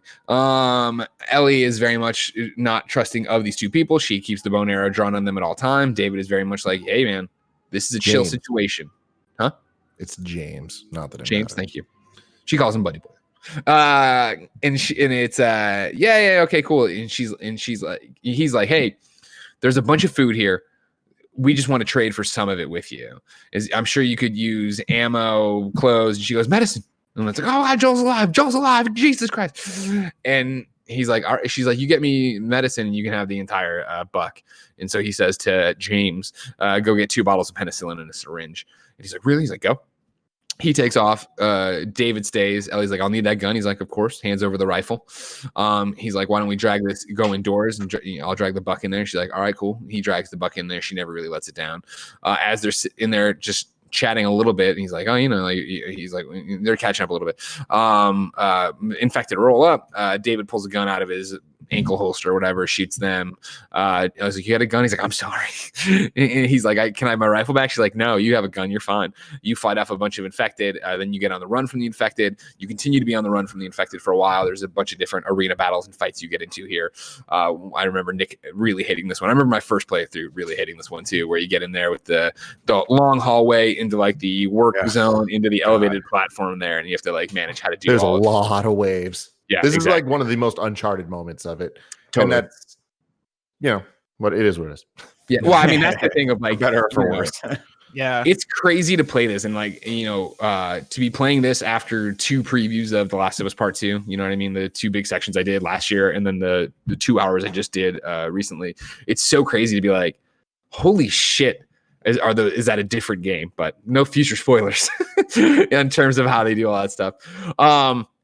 You eventually fight these people off. You're like, holy shit, we did it or whatever. You go back to the fire pit to just chill out and wait for James. And this is where David lays it all fucking out. And he's like, I believe everything happens for a reason. And then he's like, I'm sure there's whatever the fuck you do. He's like, no, you don't understand. Like, it's been a particularly cruel winter. Nolan North just crushing it, by the way, here. You know what I mean? Once again, showing what an actor he is and what a schlub Troy is. Troy always said, I'm Troy here. Nolan North's like, I can do voices. I'm the Penguin. I'm Drake. I'm David. Mm-hmm. To the point that I didn't know it was Nolan North. Oh, really? Until this playthrough, I did not know that. Like that, I don't know how. Did you look it up, or did he say something that cued it for you? I watched the Last of Us documentary for the first time after it, and I saw it was him. I was like, "What the fuck?" And then now it's like you hear it, and you're like, "Oh, totally." But yeah, I remember being very confused because sometime after I'd played the game, probably like a couple years later, I saw somebody reference the fact that he was in the game, and I was like, no, that's Troy. And like I had to like look through and be like, oh, he played date. Like I did not realize. That's crazy. Yeah. And just real quick, because I'm here, because I was confused by this. So you were saying that the voice of Robert in the beginning is the Game of Thrones guy? Mm-hmm. I definitely don't think so. It's saying that the Robin Atkins Downs. I'm looking at him like, I was like, wow, Braun looks hella different with hair like this. And then I'm like, oh. Wait, what am I thinking of? What's that actor's name? Robin Atkin Downs. No. I know Robin Atkin Downs. I'm talking about the actor from Game of Thrones. Let me look. Everybody stop. There's a full stop. We have a full stop. Braun is played by Jerome Flynn. All right. Who seems to have never done a video game. Some shenanigans going on. I mean, I was literally putting Jerome Flynn, Last of Us. He's the image there, and it says Robert, Last of Us. Maybe I did fuck up. He bears an uncanny. Hold on, Control F, Control Find and thing. He bears an uncanny resemblance to Game of Thrones actor Jerome Flynn. But I guess there we go. Okay. So you understand my confusion. He does look like him, and it is. He looks like him. Maybe your voice actor does Jerome not. Flynn needs to like get a lawyer because this is uncanny. These guys look exactly like. To be fair, I am reading a Reddit thread from 5 years ago right now that says, "Today I learned that Braun from Game of Thrones is in The Last of Us and it's a picture of Robert." And so Greg's not the only one who made this connection. He also kind of looks like the guy. This is like a Mandela effect, right? Where I'm like, I'm positive this is the fact, and it's like, no, it's not. Oh my god, it's so funny. Anyways, here we are. It's wintertime. David's here. He's giving it all up. He's like, hey, there was a man. Well, first off, I apologize to Robin. I've met Robin many times. I knew he was in the game. I just totally messed that up. Yeah, so David lays it out, of course, that like there's a man and a little girl picking off our fucking people and killing all of our people. And I think it might be you and this guy. And I was like, Ellie understand what's up. She gets up. She holds him at gunpoint with the rifle. And David, never taking eyes off her, is like, James, put your gun down. And Ellie turns, and sure enough, James has been there. He puts the gun down, puts the gun down. He's like, give her the medicine. And he's like, what? And he's like, give her the medicine. And he gives her the medicine, and she, I forget what he says or something. David says something good as a one-liner, and Ellie gets the fuck out of there. Ellie rides back now to where she's got Joel holed up in a basement or whatever. She puts the horse in the garage. She goes downstairs. And we see that, she had done the best job she could stitching Joel together where he got impaled. She gives him the injection of penicillin or whatever. She's like, you're going to make it. She sleeps next to him. She wakes up because there's noises outside. Of course, these people tracked her back to her camp. she's like, I got to get him off our trail, Joel. I'll be back. She runs out to the horse. She gets on the horse. We ride out of the town on the horse. Bad guys are jumping on us from David's crew, trying to get us off the horse. You fight them off. You go. Eventually, you get off the horse and you got to fight. Or you see the ways over there. You get off the horse. You fight your way through, blah, blah, blah. But eventually, yeah, you get knocked out. You wake up in David's camp now. You're like in a cell, a cage or whatever. This is where David goes even further into it. He's hacking up a body right now because, yeah, as we said, Tropy, they're cannibals. She gets up. He offers her food. He swears it's just deer. I believe him. She starts eating it, calls him an asshole, all these different things. She won't give him any information as to who she is or what's going on. He's like, what am I supposed to tell these people? She's like, I don't fucking care. Eventually she breaks his finger and he's like, God damn it. And he's yelling stuff. Breaks his finger while he's very, very creepily like implying that he wants to have sexual relations with her. He's like, you're special essentially, and then caresses her hand, which is the thing that I only caught this playthrough. For some reason, I've missed this my last 2 playthroughs, and I caught it this playthrough, and I was like, oh god, like I got it's the goal. The goal. The plan here is that yes, she will be a bride of David kind of thing. Yeah. She breaks his finger though, and then he's all pissed off at it. She's like, Ellie. And he's like, what? You can tell everybody the girl who you can tell my name's Ellie and I'm the little girl who broke your fucking finger. And he's like, what did you say? Chop you up in little pieces? Nah. And he leaves. We cut back now to Joel waking up. And he's like, what the fuck's going on? This penicillin just kicked in, man. I can see through time. He, gets out of there. You're still moving slowly, though. But you find that, Ellie's gone, and there's a whole bunch of bad guys here. I think we might fight people. We might not fight people. We just immediately knock these 2 dudes down and then drag them in, tie them up. You separate them, you have the map, and you ask the guy, like, on the map, show me where the fucking thing is. And he's like, I'm not telling you shit. Stabs him right in the fucking knee. He's like, ah! He's like, I'll pop your knee right off. Tell me where the fuck they are. And he takes the thing and like marks the map or whatever. And he's like, I'm going to go ask this guy or whatever to make sure it's verified. He turns around though and he chokes the guy who just gave the information, kills him. And he walks back over to the other guy who's like chained to the radiator. And he's just like, the guy's like, I'm not going to tell you a fucking thing. And he's like, oh, don't worry. I believe him. He fucking hits him with a fucking metal pipe. Kills him. So good. And this is when you're like, all right, Joel's like a fucking psycho, hard ass, badass. He's seen some shit guy. Which is like, obviously we've killed dozens of people at this point. But again, like to see this, like, oh, right. Like this is, you get the vibe. This isn't his first time doing this. It's similar to an understated line of, right, when after the ambush we were talking about earlier, right, from the truck, when Ellie's like, how did you know that was going to happen? He's like, I've been on both sides of it before. Like, and she's, she asks you if you kill a lot of people or whatever. And he's like, whatever. She's like, that's a yes. Anyways, back to current timeline. Sorry. David and whatever bad guy, maybe James, I'm not even sure. They have Ellie down on the table now, and they're like, you could have done this. They, take out the cage, put her on the table. Like, you could have done this the easy way, but you're gonna get chopped up now or whatever. And she bites David. And he's like, and she before that he like goes up to kill her and she's like, wait, I'm infected. And like, fuck, you're infected. What are you talking about? And she's like, I'm infected, and now you are too. It's like, the fuck you are. What are we talking about?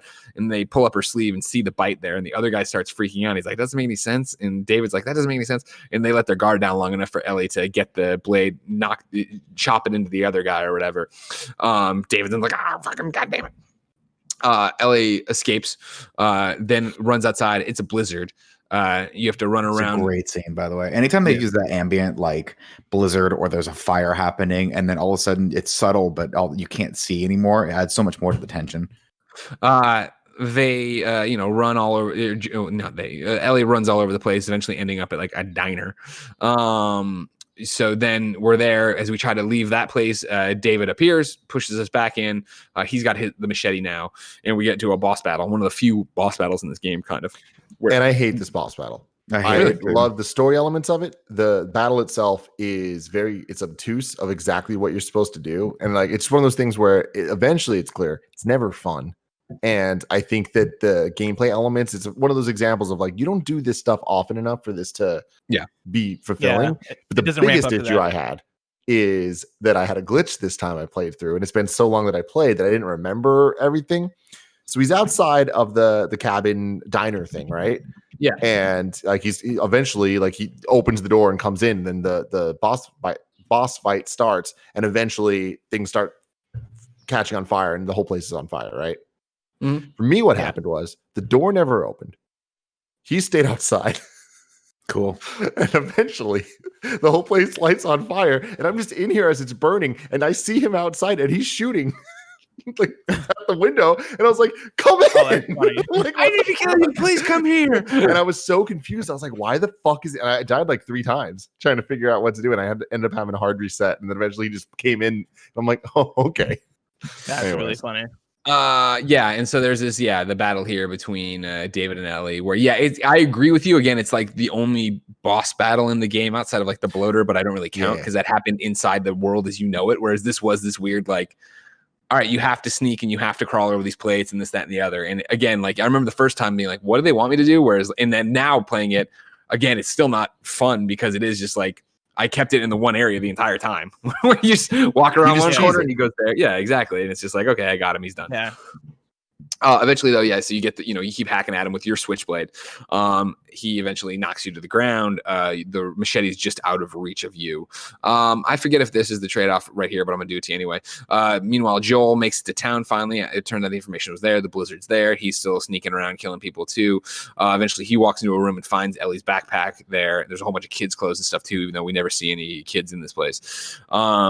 He then makes his way to the restaurant as well. Back inside the restaurant, Ellie is pinned down by David, who, what's he about to do? She reaches over, gets the machete though, turns around, knocks him down, or catches him in the arm, and he's like, ah! He rolls over, and she just fucking goes to town, slamming into his head over and over and over again. Oh, brutal. Joel runs up way too close for anyone wielding a machete from overhead, grabs her though, doesn't get hit. It's like, and she starts freaking out. He's like, calm down, it's me. Look, it's me.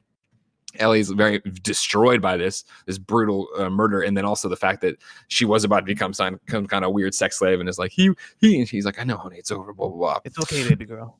That's a beautiful moment, like the way that it mirrors the beginning of the game with Sarah, but then also like I think that is a very pivotal moment for both of those characters in terms of their connection, right? Because the point of the whole game is that as their journey goes, they're becoming closer and closer, and they're building that father-bond relationship. And this for me was the point where it's like, all right, this is like the thing that seals it, right? Totally.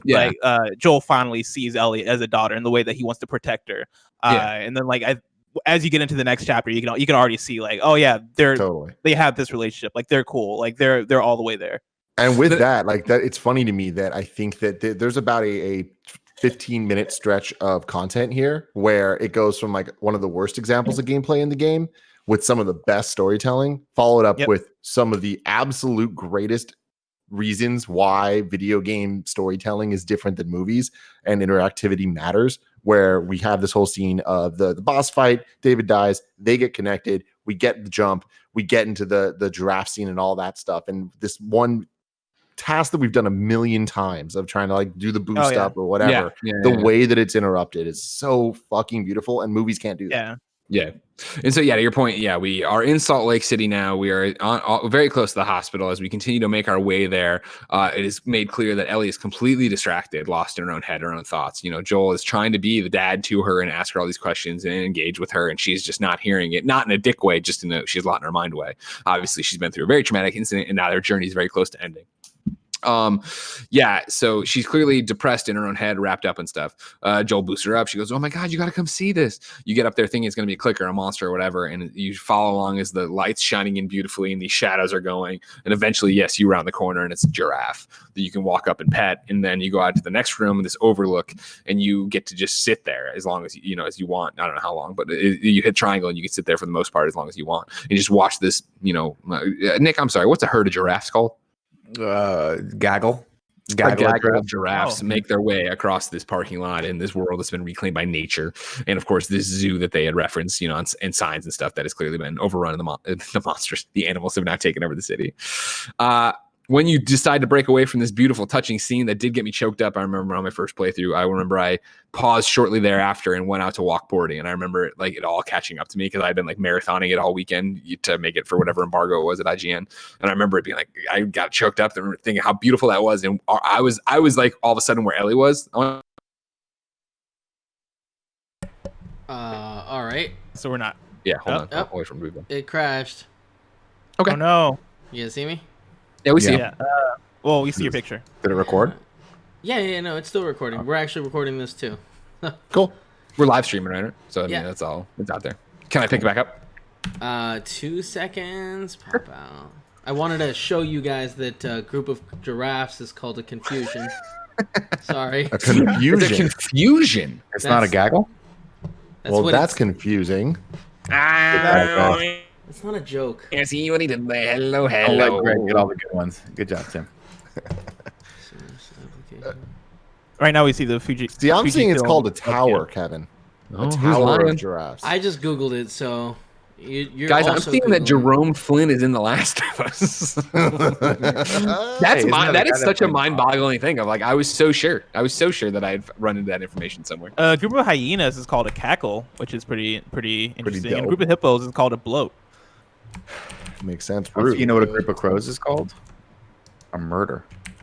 Oh yeah, murder of crows. Murder was the case that they gave me. I'm also seeing What- tower. You know what a herd of cows Sorry, is we're called? good to go. We're good to go. All right, we're back. Yep. All right, everybody. So then, yeah, as I was saying, you saw this. I almost cried when I was out there walking Porty or whatever, because I was in the same spot as Ellie, of reminiscing on this trip that was about to end. However, very pivotally, that will, aid to the debate that I'm sure we will have on this show, as Joel and Ellie go to leave the roof and go downstairs. Joel stops her and is like, you don't have to do this. Like, we can just turn around and go to Tommy's right now, forget all this, go live our lives together happily. And Ellie, after a couple of lines, says what's most important. I feel like this can't all be for nothing. This entire trip, everything I've gone through, all the murdering we've done, it can't be for nothing. We can't get here and not have this happen. I'm here to restore humanity or whatever. They're like, all right, go. You go into the hospital. Or actually, I'm sorry, you go downstairs. There's a little hooker crook. It's like your last run of infected through this subway tunnel kind of thing. You eventually get onto, your rickety platform over water. You walking on top of a city bus. Joel falls through. Ellie, who of course can't swim and still can't swim, which is ridiculous, even though they're on water every fucking day, walking across country, plenty of time to teach her to swim. She jumps on top of the bus. We saw in the trailer for Last of Us 2. She learns how to swim. Sure. Or not the trailer. That's the state really of play. helpful. Really would have been helpful. You know what I mean? Yeah. Joel, she tries to help the door open for Joel, but the bus shifts. She falls into the water, gets knocked around. Joel gets out of the bus, finally swims over there, finds her lifeless body underwater, gets her above water, drags her to the shore, starts doing CPR. And again, you want to talk about, a callback to the beginning of the game with Sarah, right? Where he's, come on, baby, come on. And he's doing the thing, like pumping on her chest or whatever. At this point, the Fireflies are actually here. Two of them approach with guns drawn, going, hands in the air. And he's like, she's not breathing. And he keeps working on it. He refuses to stop. And they eventually knock him out, hitting him on the temple with their guns. This whole moment is like, I get it. And like in context, it's great. And like all those, like, it kind of mirroring the other moments we've seen throughout the game is great. But I do think that this was this story wise, an Uncharted moment where it's just like, I don't know that I needed this much kind of like, twist, like so close to each other. Like I kind of wish that the giraffe moment would just segue to the end of the game a little bit cleaner without having this one more moment of like, what's gonna happen? Is she gonna die here? Like it's just, it was a little too much, like too much of a roller coaster where I'm just like, holy shit, like let me breathe for 1 second. That's kind of, if you want, we're critiquing the game and talking about it and stuff, and like obviously I adore The Last of Us, and I think it's a masterpiece. But like, if you want to like start talking about it, like it's still this thing of like, what a wholly unbelievable ending this is, where it's like they knock out Joel and Ellie is also still knocked out. They bring her to and put her right into surgery. There's no conversation. You know what I mean? Like, it's like, wait, like what? Like this whole thing seems like it could have been solved if you put them in the same room. They both woke up together and they sat down. Like, here's what's happening. You are the cure to humanity. We need to go into your brain. Which is what I would imagine to happen. Because again, when you talk about it with God, why am I blanking on her name? The leader of the Fireflies right now. Tess? No, Marlene. Yeah. Well, Marlene, knows Joel. She gave him this job. She's there when he wakes up. They have a conversation. Like, and how hard this is on her because she made, Ellie's mom's these promises or whatever. But like, remember when Ellie wakes up in the car after all this, she goes, what happened? And Joel's like, we found the Fireflies, and turns out there's dozens like you, and they're not even looking for a cure. So from this interchange, we're to believe that Ellie, even though she was breathing again after the water in this downtime, never was conscious again. And they just rushed her in there without ever talking to her. And it's just like, Well, Interesting. I didn't even think about that. It's believable if you knew if it's the person that sent you on the mission that knew what was the package was, right? Like, why would you waste any time? Why would you even bother waking her up and resuscitating her? All you need is the cells in her brain. So just throw her ass into surgery. You're gonna kill her anyway. So who cares, right? But I mean, to your point, but that was new information to her. Like when this all starts, she doesn't. And I want to say Maria. I got Maria on the brain. I'm sorry, Marlene. Fuck. Why am I forgetting that? I know the character. Because I said Miranda earlier. Sorry. Because Marlene, when you go through the tapes and stuff, she talks about wrestling with this information. Oh my god, like we're gonna have to kill her to do this. Like this is new information from the last time she saw Ellie. So she has a relationship with Ellie. I just find it wholly unbelievable that you would just be like, do it straight away. And I guess the Joel part, sure. If I was, UPS man delivers me a chicken, I'm going to deep fry. I'm not going to explain to him like, hey, I'm going to kill this chicken. Like I get that part of it, right? Like, and then oh my god. Sorry, let's dial this back. Do you get a lot of UPS deliveries of chickens at your apartment? I love wings. I love wings. A lot to guys, take in and process. I recently found out that you can still transport chicks in the mail. So what he's actually saying makes a lot of sense. Thank you, Kevin. Thanks for being there. Kevin, did you figure this out from your sister? Yeah. Because the other day, your sister came up to me in the kitchen and handed me 3 chicks and was like, "Hey, hold these." And I was like, "Wait, what?" And then she gave them to me and then went out the room. No, they didn't. I never want to deal with this again. But I was very terrified. Are you raising chickens at the house now? My sister's always had chickens. Really? God, that's Jen's dream. Jen wants that at our whenever we do get a house. I get you some eggs. Well, not right now. We're fighting, so. Oh. You and the chickens, or you and Jen? Who's fighting? Him and his sister. Oh, him and the sister. Got it. Okay. This fucking show is so good. All right, so anyways, back on track. Joel wakes up and Marlene's like, "Hey man, it's Miller time. Great job getting the package here." And he's like, "Cool, can I see her?" And she's like, "No, you don't need to see her. It's you got her here. Great job." And he's like, "I'd really like to see her." And she's like, "She's in surgery. It's gonna happen. She's got to die. This is what it's always been." And Joel starts getting, "Oh, I'm Grumpy Joel." And she's like, "Listen, man, don't fucking do this." And he's like, "I'm gonna fucking do this." And she's like, "All right, dude, I'm out of here." Other dude, put him at gunpoint. Don't let him do anything crazy. Shoot him if he gets nuts. And then everybody's like, "Got it." And so they start walking down the hallway, and Joel's immediately like, "You want to get nuts? Let's get nuts." He sees his backpack, and he's like, "That's all I needed to see was a backpack." And so he fucking stops, and the guy's like, "What are you doing?" And he boom knocks the gun up. He turns around, and he fucking ices this dude, gets his backpack. We got all our shit back. And so yeah, we just run ruckshot over this hospital, just fucking killing every firefly we see, right? Because nothing is going to stop us from getting to our baby girl. We go through, kill a whole bunch of people. I'll tell you what. And you talk about that I replayed it for this Tim at the beginning of the show. What's noteworthy is it's rare that I replay games, and since Last of Us is well known for having notorious, I should say, for having a terrible fucking trophy list. I've never replayed The Last of Us since I originally played it. Like I've looked at cutscenes and I've watched retrospectives and stuff, and I know it. Obviously, I've had millions of conversations about it, but I hadn't ever sat there and replayed it or watched somebody play it till Nick was playing it all the way through. And to get to that final run of enemies before the door, and when I was like, "Oh, Nick, you're about to get your lunch eaten," and the chat was like, "No, just stick to the side and go and kill that one guy and you can walk by." It was like such a backbreaking moment of what it's like to play a game before anybody else has it, where that was like, I remember that being like 30 to 40 minutes of me like screaming into a pillow of trying to kill everyone in that fucking room and just not having enough bullets and not having it and not having thought through it. Point of clarification, I did in fact kill everyone on my second try on that one. So. No, I'm not talking about that room. I'm talking about the last room before you open that door. Yeah, before you open the door, right? That's, if you recall, it's the one where you go around to the right, and I eventually just killed everyone. Okay. I mean, we can watch the replay. I was going to say, one day, times, and you said sneak past that, but I was like, I'm a man, and I'm going to wait for these guys to come to me. Okay, and remember, this was also the level that I discovered that the, what's the little explosive powder? Smoke bomb was actually useful. Because up to this point, I was like, this is useless. They should get this out of the inventory and put a brick in. Yeah, you didn't want more bricks. That is true. You burst through that door, though. Let some guys go past you. Then you make your move into the surgery room. You go in there, and sure as shit, here's this fucking doctor and these 2 little nurses over there. Ellie out on the table. And they're like, "What the fuck are you?" Just kill all these people. At least have to kill the doctor. Yeah, you can leave the neat nurses, right? But I'll tell you, I fucking killed everybody. Because at this point, I'm in the same thing Joel say to, God damn it. Marlene. The same thing Joel say to Marlene in a couple seconds is, like, you just come back. You just come after her again, right? Like, I'm leaving nobody alive here. They've all got to go. All right, at this point, I've got to get there. Marlins, Greg. Florida Marlins. Got it. Marlins. So I just love that Greg remembers the entire plot beat by beat by beat with very like accurate detail, Scary. and somehow doesn't remember Marlene is the thing. That's Now, how for the that record, I want you to know that Get like the paid real for thing, it. you can see me saving over the information in real time. Where in the beginning of the show, I had no idea, I had no problem remembering Marlene. I remembered her well, and then as we've gone, it's just erase. So yeah, you get her off the table. You go down the elevator to where Marlene confronts you and is like, Joel, stop. Like, it isn't too late. We can still do this. We can save humanity or whatever. And Joel thinks about it. It looks like he's thinking about it. He's not thinking about it. You know what I mean? Mm-hmm. And so then we cut away and it's him driving. We see his hand. And then we see his body, and then we hear rustling in the backseat, and it's Ellie waking up going, what happened? And like, oh yeah, there's dozens of them. They're not even looking for a cure anymore. It can't be done. And she rolls back over, super sad, as you would be too, because guess what? It was all for nothing.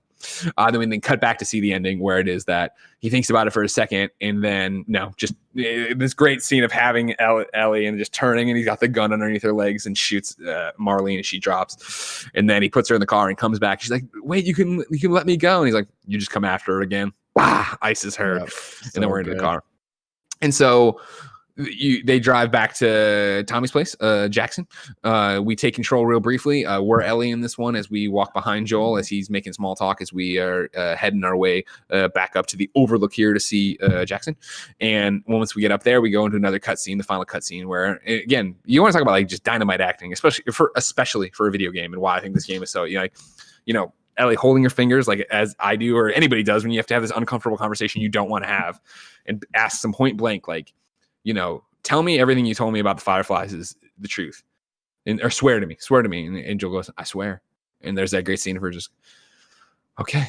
And it's that okay you say to somebody when you know they're full of shit, but they're still lying to you and you can't prove it. So you're just like, okay, like I clearly love you and I don't know why you do this or what really happened, but okay. And it's fucking credits.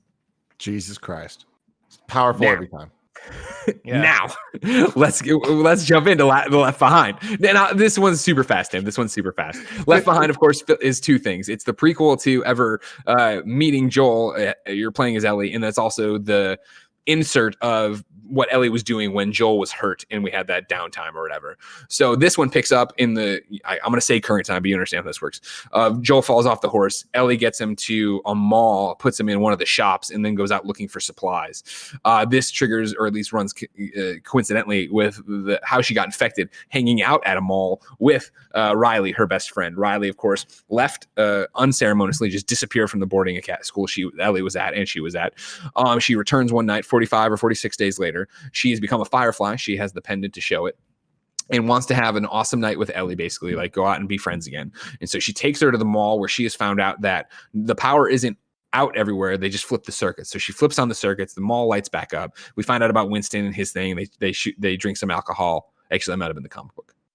No, they drink alcohol here. They drink alcohol here. They ride the carousel. You take some photos. You fuck around in the mall. There's this awesome scene of going into the arcade. And even though the game machine she talks about all the time is broken, Riley has Ellie close her eyes and then enacts everything. And like the screen goes dark and like you see the reflection of the light. So fucking powerful. So awesome. Well presented. Love seeing the health bars. Love seeing it. It was so well done. Again, back to video games and acting and how they can tell stories and how far we've come, right? Even in the photo booth, right? When the photo booth breaks, there's this moment of you can tell that there's something more than friendship there between Ellie and Riley, neither of them know how to do what to do next.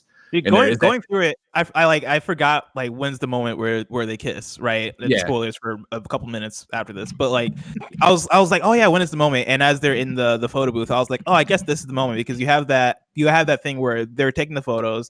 You can tell they're having a blast. You can tell that they're connecting. You can tell that there's something deeper there, and they stop and they finish and they do that thing that I think like so many people have this moment of like so and like what do we do like sit there and they're like, all right, so what do we do? And they're like, all right, so let's go, and they dip out from there. Like the way they handled that right there has so much just like nuance in the delivery and in the animation of the characters.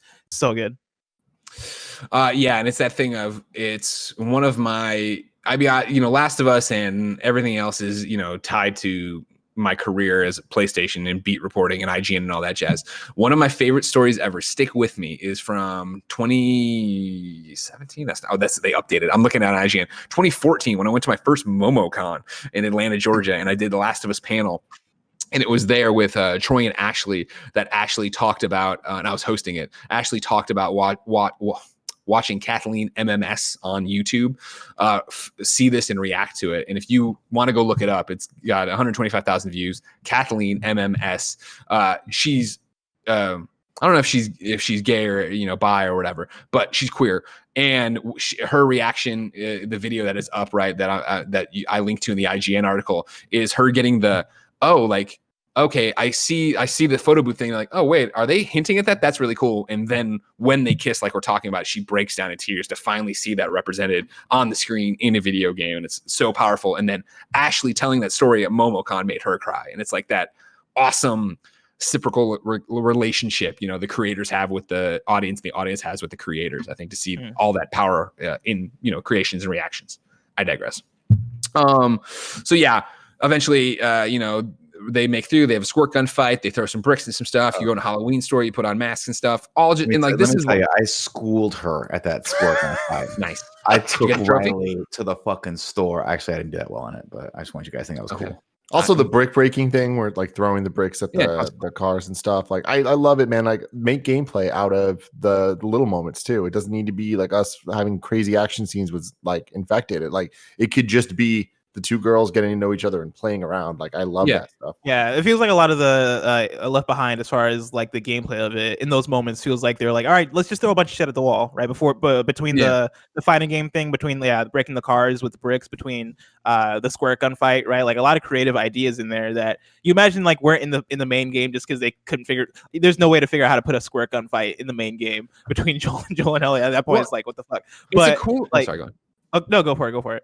I think they're able to experiment in so many different ways because at that point it's DLC, so you can tell whatever story you want to it. And I think there is this importance to showing like what it's like to be a kid in this world. And that you also, not that they did, but paint yourself in a corner with what you can do, because you figure when Ellie kills people in the game, the full-fledged game, it's a big deal. Like those are big character moments of the firsts, so you know what you can and can't do in this world. And so that's why I think it was so cool of pairing it with her going through this mall, killing a whole bunch of people and clickers, trying to get Joel medicine, eventually doing it from the army helicopter, bringing it back and giving it to him. Pair it up with when she was as innocent as you could be in this pandemic world and be lost in this mall. And that's why this DLC I think is fucking brilliant. And I think that I enjoy it even more now than I did the first time I played through it, because like watching it all happen, I think from a story perspective, it's so great of having both take place in a mall and having all the, you know, kind of mirroring back and forth there.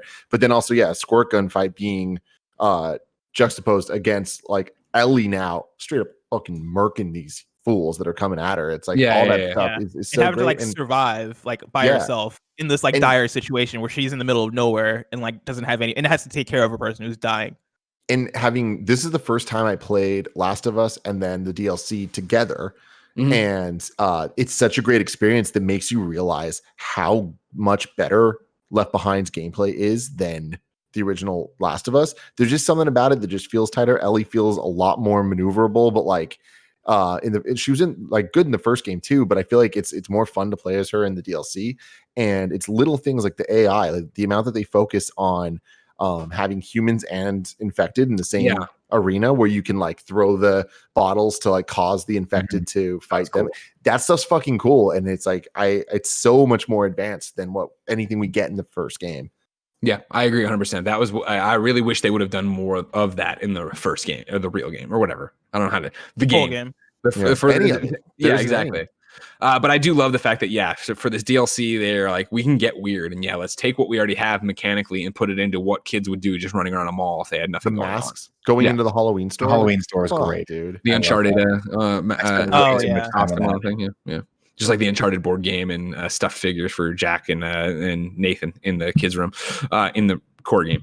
Anyways, though, as we've said, all this goes on, and Riley finally reveals that the reason she's doing all this is that she's leaving. The Fireflies, now that she's an official Firefly, want to send her to a different encampment of Fireflies. They don't want her to stay in Boston anymore. So tomorrow she'll be gone for good.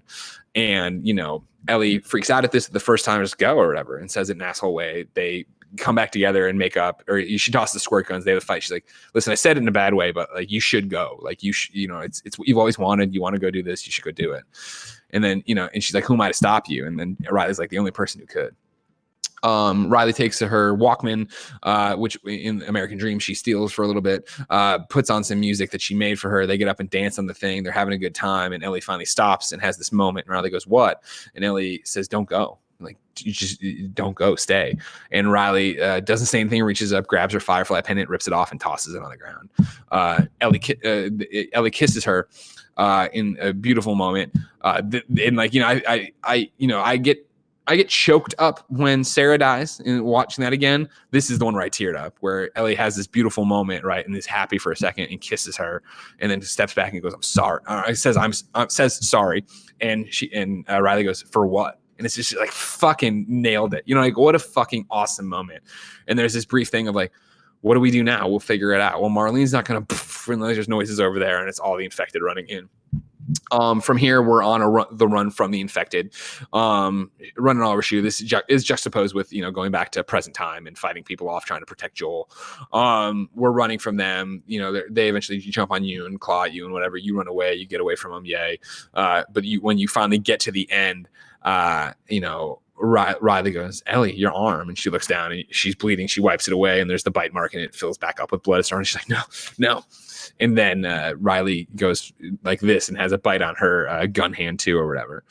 And this is the moment we had heard about from at the end of The Last of Us, in the same conversation of, did you lie to me about the fireflies? She also said, I lost my friend. When I got bitten, I wasn't alone. I was with my friend Riley, or I was with my friend. And she was basically like, we should go out together, and it'd be all poetic and shit. And then, I'm the only one. She's the only one who went. I stayed. We get to live that moment here of, Ellie freaking out, smashing a bunch of pots. Riley being like, "There's more stuff over there to break if you want to." And the way I see it, we have two options. We can either take the easy way out. She references the gun, which I'm not a fan of. Or option number two, we just spend our time together here and go out all poetically, right? Lose our minds together poetically or whatever. And she's like, basically she sets this up of, I vote for option two because every second with you, whether it's 2 days, 2 seconds, 2 minutes or whatever, is worth it to me. And I'd rather do that than go the other way. And you say, okay, or whatever. Well, option three, and she's like, sorry, which I really like. What about what's option three? She's like, sorry. That's all she says. Yeah. And eventually she's like, all right, let's get out of here. And you get up, and we come back to, you with Joel or whatever. And it's you saddling up, dragging Joel behind you on this like plank after you've stitched him up and done all this different stuff. And you ride out, and it's credits. That's Left Behind. There you go, man. Than Last of Us American Dreams. I've pretty much already done it. So again, it's basically, it is when Ellie comes to the boarding school for the first time. She meets Riley pretty quickly thereafter. Riley just calls her new kid for a long time. Steals her Walkman at one point, gives it away, or gives it back, I should say. When Riley sneaks out to try to go find the fireflies, Ellie comes with her begrudgingly to Riley. Eventually, they run into a whole bunch of trouble. They help the fireflies. They go to the mall. They steal from I forget his name, Winston. They steal his smoke grenades. Riley, unbeknownst to Ellie, uses her as a distraction to steal this stuff and a radio. They leave. They help the fireflies. They then run into the fireflies, and Marlene got it full force, who's like, get the fuck out of here or whatever, blah, blah. They help her when then more people come out of this thing, and it's like, got to pay a bridge toll or whatever to use this tunnel. They're like, oh shit, it's fireflies. And then the guy's like, I don't give a shit, it's fireflies. They kill the guy with Marlene. Marlene jumps down. Ellie and Riley move to a different section. They throw some stuff or whatever to distract. Marlene kills them. Marlene, of course, like a folk hero. She's like a big old deal. And Riley's like, we helped you again. That's twice in one day. I want to join the Fireflies. I've memorized the entire creed. I'm ready to do this. And Marlene fucking grabs her and is like, you're not ready fucking to do this. She grabs Marlene or Riley and throws her down to the guy who just got killed, the Firefly, her friend who just died. She's like, he was fucking ready to be a Firefly. Are you ready to be a fucking Firefly? Because I'll save you the trouble right now, and pulls the gun on Marlene, to which point Ellie, who's been standing by this whole thing, grabs a gun and is like, don't fucking do it. And Marlene's like, hold on, I wasn't really going to kill her. And they de-escalate the situation. And this is when Marlene's like, Ellie, she's like, how the fuck do you know my name? And she's like, I was a friend of your mother. And she's like, what's my mother? You know her better than Ellie knows nothing about her mother. It turns out at this point, I was a friend of your mother. I'm combining two conversations that happened. I think they were interrupted by the argument, but she's like, what's her name? And she's like, Anna.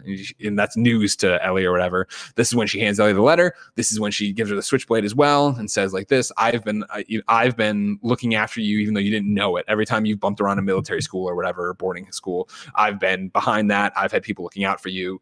Like, you're very important. I made a pact to her to keep you safe. And then that's pretty much the end of it. We set all that up to get you to the game and all this other stuff. And Riley and her are friends. They go back to the boarding school, and Ellie has the letter that is on her bed. She has the knife or whatever. And then the comic ends. That's The Last of Us. I have 2 questions. Kevin. Are you here? Oh, I mean, a foot long hot dog. My hands are covered in mustard. Did you listen to all that? Because Yeah. you've never played these games. You never know anything. Did you get the story? Yeah, I got it. Good. Fantastic. Who is Marlene? It's the lady with the fireflies. There you go. Nailed it. There you Nailed go. it. Now, question number 2. Nick, Yes. how was your first time playing The Last of Us? I liked it a lot. I mean, to be fair, it was fun. We were making content, so we had to be a little bit more lively, and we obviously sailed through some of the more intense moments, namely Sam. We upon reflection, looked a little bit too much into who got the beans after Sam died. But it was, chat was mad, everybody. oh, they were pissed. They were like, someone in the chat was like, I literally cried for like a half hour after this happened. And Greg and Nick are yelling about, now we get the beans. We get the beans. But you know, I think it's a great game. I think I kind of wish I had time and the wherewithal to go back and play it again just in the comfort of my home by myself, because I think those moments would have been a lot more poignant, similar to when I played Left Behind. All those moments hit for me to the point where I was like, you know, I get frustrated a little bit with stuff not moving along. I'm like, I got things to do, episodes of that 70s show to watch. But this one really, that moment where you hit the Halloween store, I remember thinking, I've been looking around the store for a solid 5 minutes, and nothing's happening. It's just because it's fun. I want to see what the next mask is. And it reminds me of like when Kevin and I will walk into like a Halloween Spirit over in like Colma, and we're like, don't tell Tim that we wasted 30 minutes here and then we go to a Best Buy. And honestly, I think the relationship between her and Riley was so well done and so understated and so organic that it just feels good to watch these two people fall in love with each other and like express that. So I think the game overall is just phenomenal. Yeah. Bless, how has been your kind of playthrough? It's been very, very interesting. It's been kind of a roller coaster as far as like starting it up and re-experiencing the beginning of it, which at this point, like I've played / watched the first 15 minutes of the game probably like 6 or 7 times. But yeah, then like going into the actual game and kind of making those rounds. Like I think that my takeaway from this playthrough is that, you know, the game starts off very strong, but then I think has kind of a lull. Like while playing through Billstown specifically, and the level leading up to Billstown, a little bit after Billstown, like I feel like there's a bit of a lull there that for me, while playing it, I was like, oh man, is this really doing all the things that I felt like it did back in 2013 when I originally played it? Like, is this really like, is this the game that I've had up there as like one of my favorite games ever? But the more and more I played it, and especially like getting into the later half of the game, like Winter is probably one of my favorite chapters in a video game ever. Like the Winter, like aside from the boss battle, which I think is like the only negative thing about that chapter, overall what they do with the story, what they do with kind of subverting your expectations by starting with Ellie and having you kind of be in limbo as far as what's going on with Joel, and then kind of bringing it back in the way they introduce David as a villain for that chapter, and in the ways in which that thing goes, like that chapter keeps you involved the whole way through in a way that I think is very impressive, especially when you look at summer and fall, right? Like summer and fall are still like pretty good chapters of the game, but winter is just on another level as far as what they do with those characters and how they bring you in, and the way the game ramps up and wraps up from there. Like, you know, now that I've actually had the chance to put a ball on it, you know, for this third time and actually re-experience it for this third time, it's back up there for me, right? Like it's back up there. It's like, oh no, yeah, I was right. Like this game is incredible. Like, you know, it still remains as one of my favorite games I've played. yeah, overall, like I can't wait. I think I can finally say that I have the code for the game because I read through that embargo. But I have not. I don't know if I can For say part if two. I started it yet for part 2. Yeah, for part 2. You can say that you have The Last of Us Part 2, which assumed would be playing it, and you can only preview that one portion that they talk about in the thing that I previewed on PS I Love You. Okay. Well, let me just say that I have the code, and that's all I'm gonna say. Play safe, yeah. What I think is interesting, about it is you talk about how winter is one of the best chapters in video games. I feel it's one of the best chapters in video games because it's the payoff to that, right? It like even for fall, spring, summer beforehand, it's the payoff of those, right? I say what it would just be the fall, summer, fall, whatever. You know what I'm saying? It's the payoff of all that. Like the reason winter hits so hard is because we've done everything else up until that point. We've seen that relationship grow, and we've seen that go on, and it is that thing of, in a lot of ways, I wish. And I don't get me wrong, I love the game and what they did. In a lot of ways, I wish David wasn't remarkably evil. You know what I mean? I wish he wasn't going to rape Ellie, and I wish he wasn't a cannibal. I wish he was just, hey, we're a community of survivors as well, and we've been out doing all sorts of stuff, and 2 people have just been. I want it to be that I Am Legend moment, not of the short story, not of the book, not of the movie, right? Where when the vampires show up, and the Will Smith's character, but in the book, is like, you're the fucking monster, and they're like, you're the monster, you're the legend, you're the one thing that's out there killing all of us. We're just trying to survive. Like, we're right now the majority of it, and you're the one trying to stop us. And I thought that for me would, like, when there's that moment at the fire, I remember the first time, and it was revealed of like, no, somebody's out here killing our people. And that's what, it's been a particularly cruel. It's like, holy shit. But then you get to that thing, and it is like, it's not even gray. Like, okay, well, you guys are psychos. Like, you're really bad people. I think it would have been cooler to cast us in that light that the game definitely talks about and shows, but like I could have gone for more of, because it's an old thing, but like, I've tell the story so many times of finishing The Last of Us the first time, and you're like, Joel's the bad guy. Like, Joel, turned his back on humanity and is this smuggler who's done these horrible things, but I think it would have been interesting to see it really played with that he is the bad guy. You guys are, into these people, the bad guys. And that would have really driven home that, like, no, there is a gray area here. To even speak to that, right? Like, seeing the end of the game this time around and having it be so that like you get to the hospital, and Joel has that moment where he realizes what's happening to Ellie, and he turns on Marlene and everybody, and he has that point where he's going on that murder spree. Like, I remember listening to you on podcast and hearing you say that, like, oh yeah, like I had that moment where Joel was the bad guy, or where I realized that Joel was the bad guy. And for me, when I originally played the game, I didn't really have that moment. For me, I was like, oh no, I get it. Playing it this time around, and I don't know if it's just me like watching and seeing more zombie stories play out, or if it's just me at the age of 25 being the way I am, but I did have that moment this time around where I was like, oh yeah, Joel is like really kind of just not giving a fuck about any people. Like, and granted, for David's crew, it's hard to give a fuck about them at all because they're like remarkably evil. And so like when Joel kills the 2 dudes, even though at that point, like, I don't really think Joel has an idea of how terrible these people are. No, it is still like a signifier of like, oh yeah, Joel just doesn't care when he chokes that dude out in the chair and then murders the second guy. Question, like, are they horrible people? Like, David for sure is, but it's like all the cannibal stuff and all that. It's like we don't know that we see the bodies and stuff, but unless I missed something, it's like those could have just been dead people.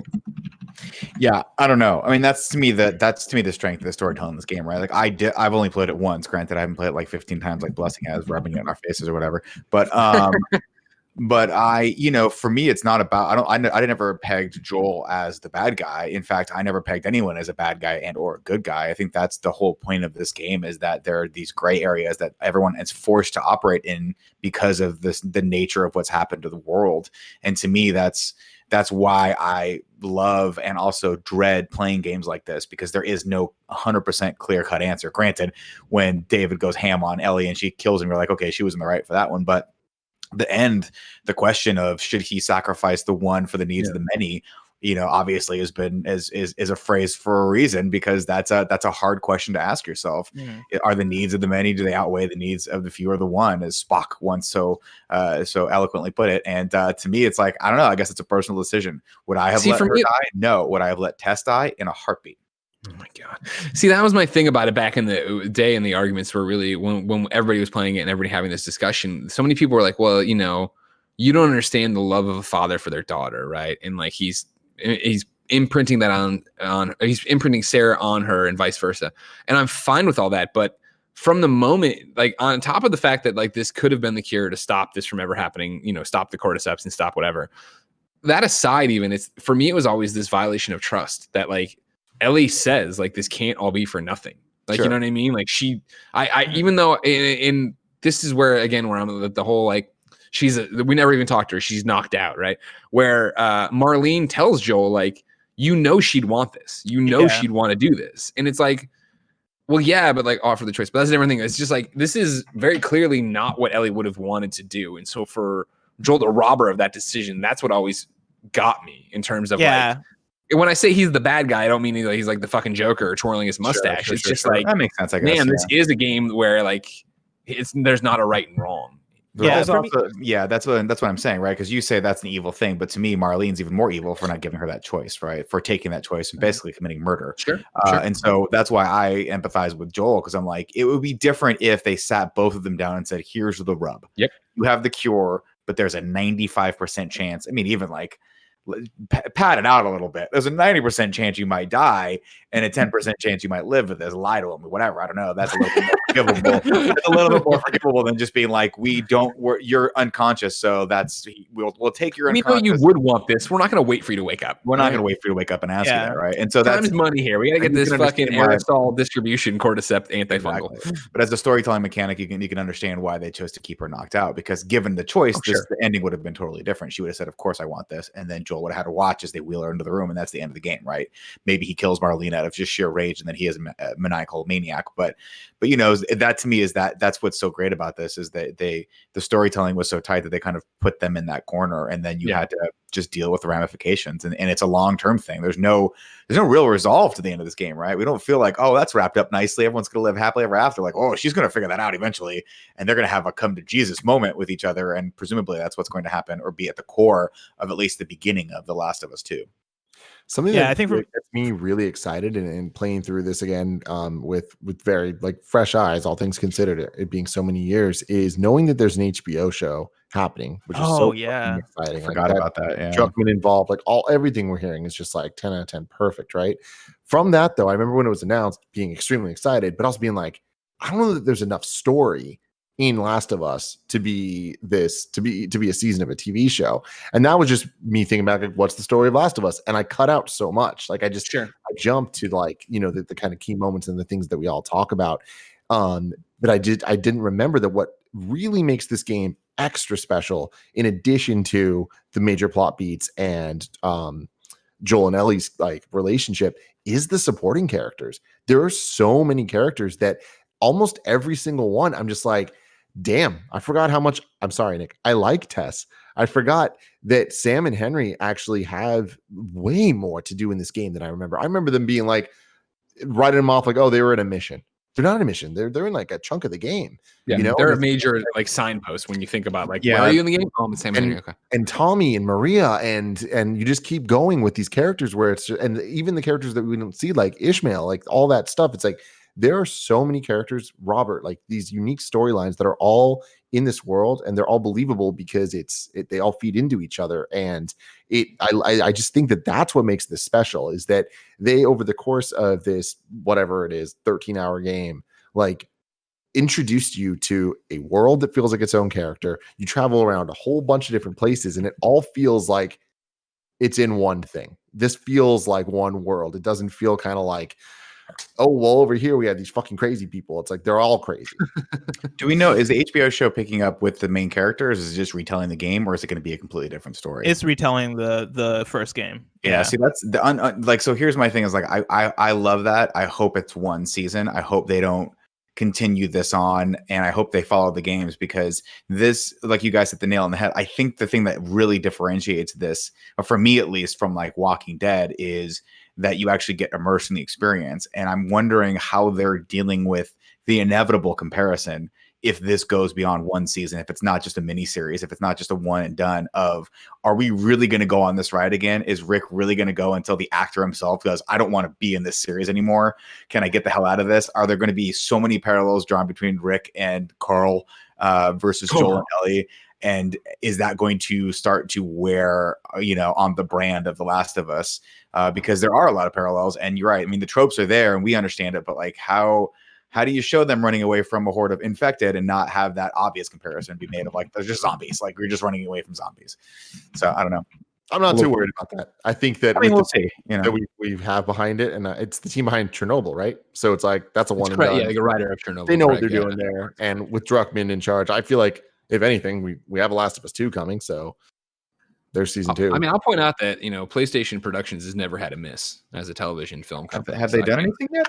You know what? That's superfluous. That's superfluous to the information. No, I mean, obviously HBO's picking this up, and HBO doesn't fuck around. They in my opinion, make some of the top, if not the top original programming out there right now. So looking definitely forward to it. And again, if they can even capture 80% of the vibe of the game, I think they got a hit on their hands. I just think it's going to be so interesting to see who they appeal to, the mainstream people who have never played the game or the hardcore who know every story beat, and how do they keep it fresh for both. So throughout this, and I think throughout this episode, and of course the last 7 years of talking about The Last of Us, the thing I always talk about is the story. Joel's the bad guy, this push and pull, the characters, all this stuff. The thing people always toss back at me is like, yeah, but the gameplay wasn't that good, or I didn't like the gameplay that much. And that's never that for me. That's always been a thing that I found interesting, because I would never, when I talk about it, I don't talk about the gameplay, but I also don't remember not liking it or not feeling it. What was your reaction playing through this in 2020 with playing a 2013 game in 2020, I guess? I'm with you in the sense that I don't really understand the gameplay is not good criticism that this game gets like hit with a lot. Like I feel like it backs up the storytelling, which is the point of the game. Like this is a gameplay style, and I like it. And comparing it to Uncharted, which is a very similar gameplay style that we don't see often. It's like there is a very unique feel to these games that are kind of, telling you a story, but you're being able to control and have fun set piece moments. Like they are movies that you are interacting with, and that's the goal. And I think that the gameplay backs that up adequately. And I think there are moments that we've talked about a little bit, like the boss fight, which even that I don't think is like the most egregious or worst thing ever. Yeah, like that's not like a Last of Us thing, right? Like there's plenty of games that have those one-off moments or those one-off boss fights that feel out of place. And every game has that. There's one boss fight in every game of a player where I'm like, I hate this. I want this to end immediately. To me, I think the criticism, if I were to render one, comes a little bit more in just the clunkiness of the game mechanics themselves.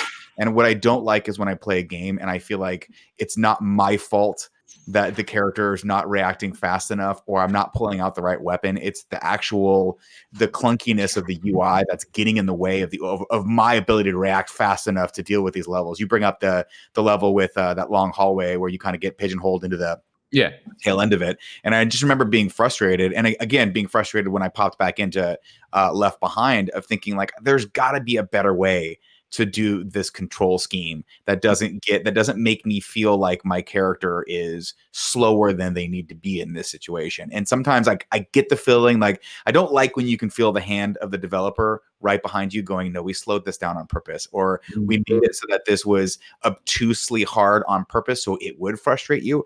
I don't like when I can see behind that curtain, which doesn't happen a ton in this, but going back and forth between that and like a more traditional like third person shooter, you're like, oh god, man, this could get updated a little bit. That would make it a little bit more streamlined.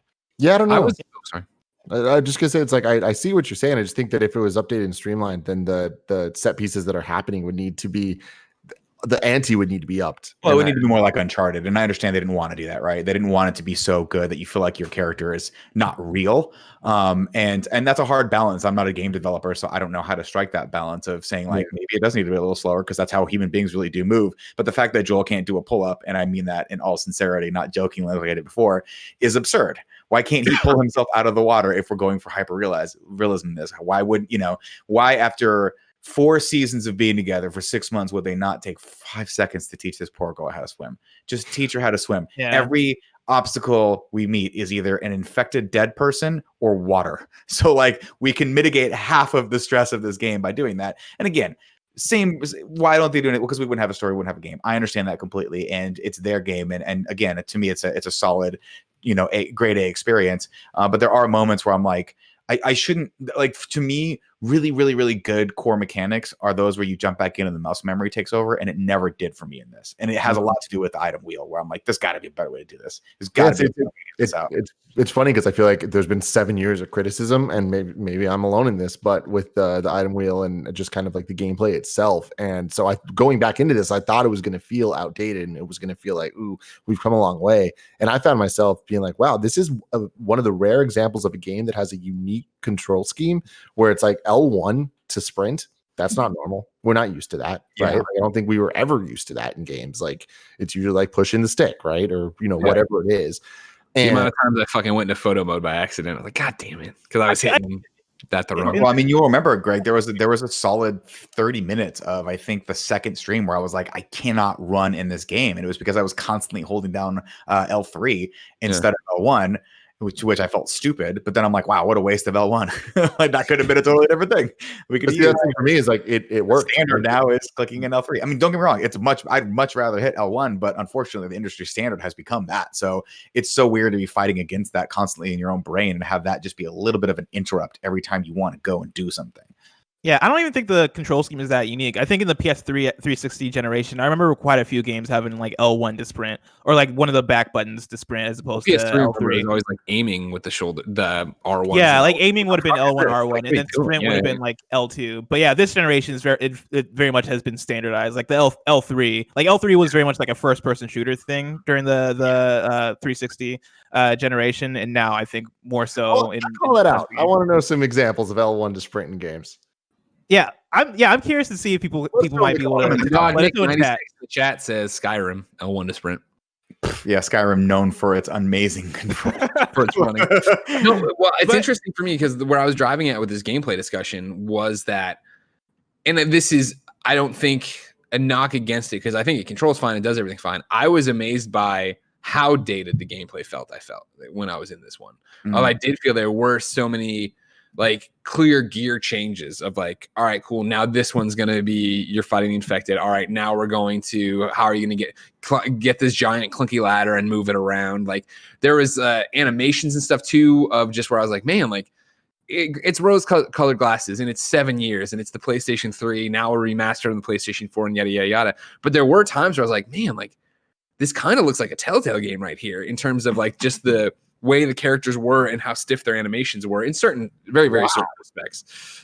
It was giving me those callbacks to it, and I don't mean that as a derogatory term. I just mean the way of this game that I remember being hyper realistic. It felt like this, and how small the environments felt when it was like, I remember, originally when I first played this, running around and being like, what the fuck am I supposed to do? Where am I supposed to go? And granted, you're learning the rules of the world and all these different things, but having it be that it felt like there were so many different entry points, and then you run through now, you're like, oh, it's clearly that thing. Like I remember being stuck here. Why didn't I think to go underwater here and do this? Like clearly that's what it should have been. And it all works, and it all is an amazing masterpiece of a game, right? But it was interesting playing it and being like, man, this feels dated. This does feel. And granted, I'm lucky enough to have played, 2 parts of The Last of Us Part 2 and know, like, every time I talk about it, right, I talk about how blown open the environments are and how they are doing this Metal Gear Stealth kind of thing, and like not having some of those in your belt playing this, and you just feeling the evolution, I guess, and then coming back and seeing where it came from. You're like, oh man, like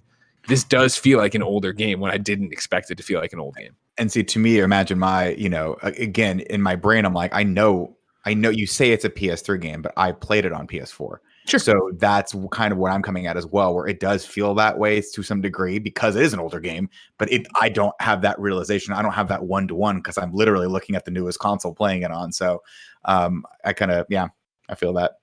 To what Nick was saying earlier about the swimming thing, to rewind a bit, like I think it is a bit of a lost opportunity for them to not have done that toward the end of the game, because they had that. They had that with the ladder thing, right? Where we've had so many times where we've boosted up Ellie in the game, right? Like you've done it about 100 times toward the end, and they have like that small moment where it's after winter, right? You get back to the city where the hospital is at, and you're about to boost Ellie to the ledge, and you're like waiting for her, and you're like, Ellie, and that's the part where she's dejected and thinking about her own thing. And Naughty Dog has done that in like Uncharted 4 and Lost Legacy, like more and more, as far as like referencing back to the mechanics that we've seen traditionally in their games and subverting them in a way where I remember in Uncharted Lost Legacy, I think it might have either been like a boost thing or some sort of like character interaction thing where I remember Chloe and Nadine being like, "Oh yeah, no, I don't need help with this. I got this." And so yeah, the swimming thing I think is a lost cause. But as far as like the gameplay, for me replaying the game, I was surprised by how much I really like the combat. Like the combat still, I really enjoy. In fact, even the gunplay in The Last of Us, I really enjoy. Like this is the thing that Greg talked about during the Controversial Opinions podcast, where when Last of Us came out, as far as like the cinematic nature of it. That's the thing that like in the first few Uncharted games, I was never really a fan of. Like I didn't really like the gunplay that much in the earlier Uncharted games. In The Last of Us, it was one of those things where I think it worked better than ever. Like I think the brutality and like the visceral nature of the combat, like the up close feel of it, and like the amount of like the fact that there are combat systems that are at play that work, that make the game actually fun, right? Where you can craft and you can put together your bat with the automatic kill if you add a shiv to it, right? You can have the Molotovs, you can you have time to like figure out like, okay, cool. Do I want to go into this battle with my hunting rifle or do I want to go into it with a shotgun?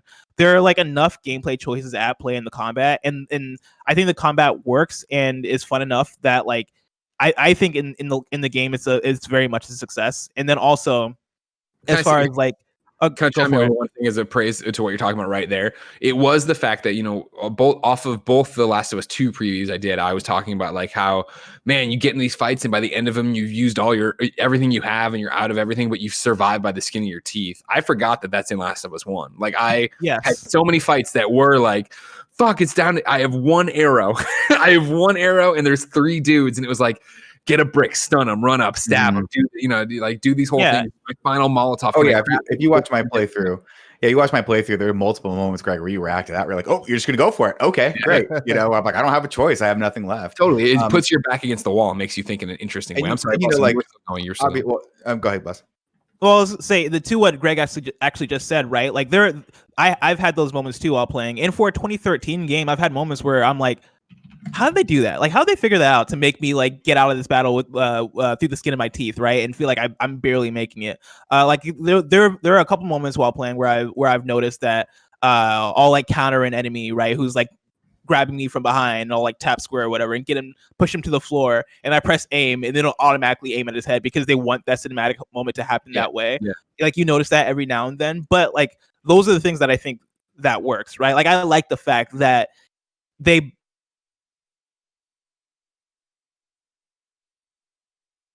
cinematic experience than a pure gameplay experience, and I'm totally fine with that, right? Like it's an interesting balance that they tried to have. Because sorry, it froze. You were like, I like the fact that, and then it froze for a second.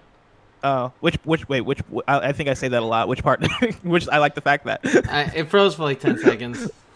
Okay. But let me to rewind a bit, right? Like I like the fact that there's a balance there as far as, hey, we want this to be a cinematic, cool movie-like experience, and we want this to be an actual gameplay experience, right? Like we have actual combat systems totally here, and I think it works. I think they balanced it perfectly, at least for my taste. Yeah, something that I enjoyed and I enjoyed from a like kind of just gameplay experience of not moment to moment like my controller's doing something, but just more like game design. That's really what I'm looking for here. Is playing Final Fantasy VII Remake recently. It felt like there was a lot of rooms and there was no incentive to explore them because nothing was in them ever. You go in the room and you're just like, okay, maybe there's one of those Shinra boxes you can hit, and then you're just getting whatever. It doesn't matter. It's like it's inconsequential entirely. There's no collectibles. There's no like better yet, in-game storytelling stuff, environmental storytelling. And this game's just full of that. Any room has something, even if it's not what you're picking up. It's like there's something to look at the wall that's building the story and feels meaningful. When you're in different houses, like the house feels believable. It doesn't just feel like a set of rooms that they put together and like it's all just kind of like stock footage almost. The video games tend to feel that way. It's not like there's that trash can again.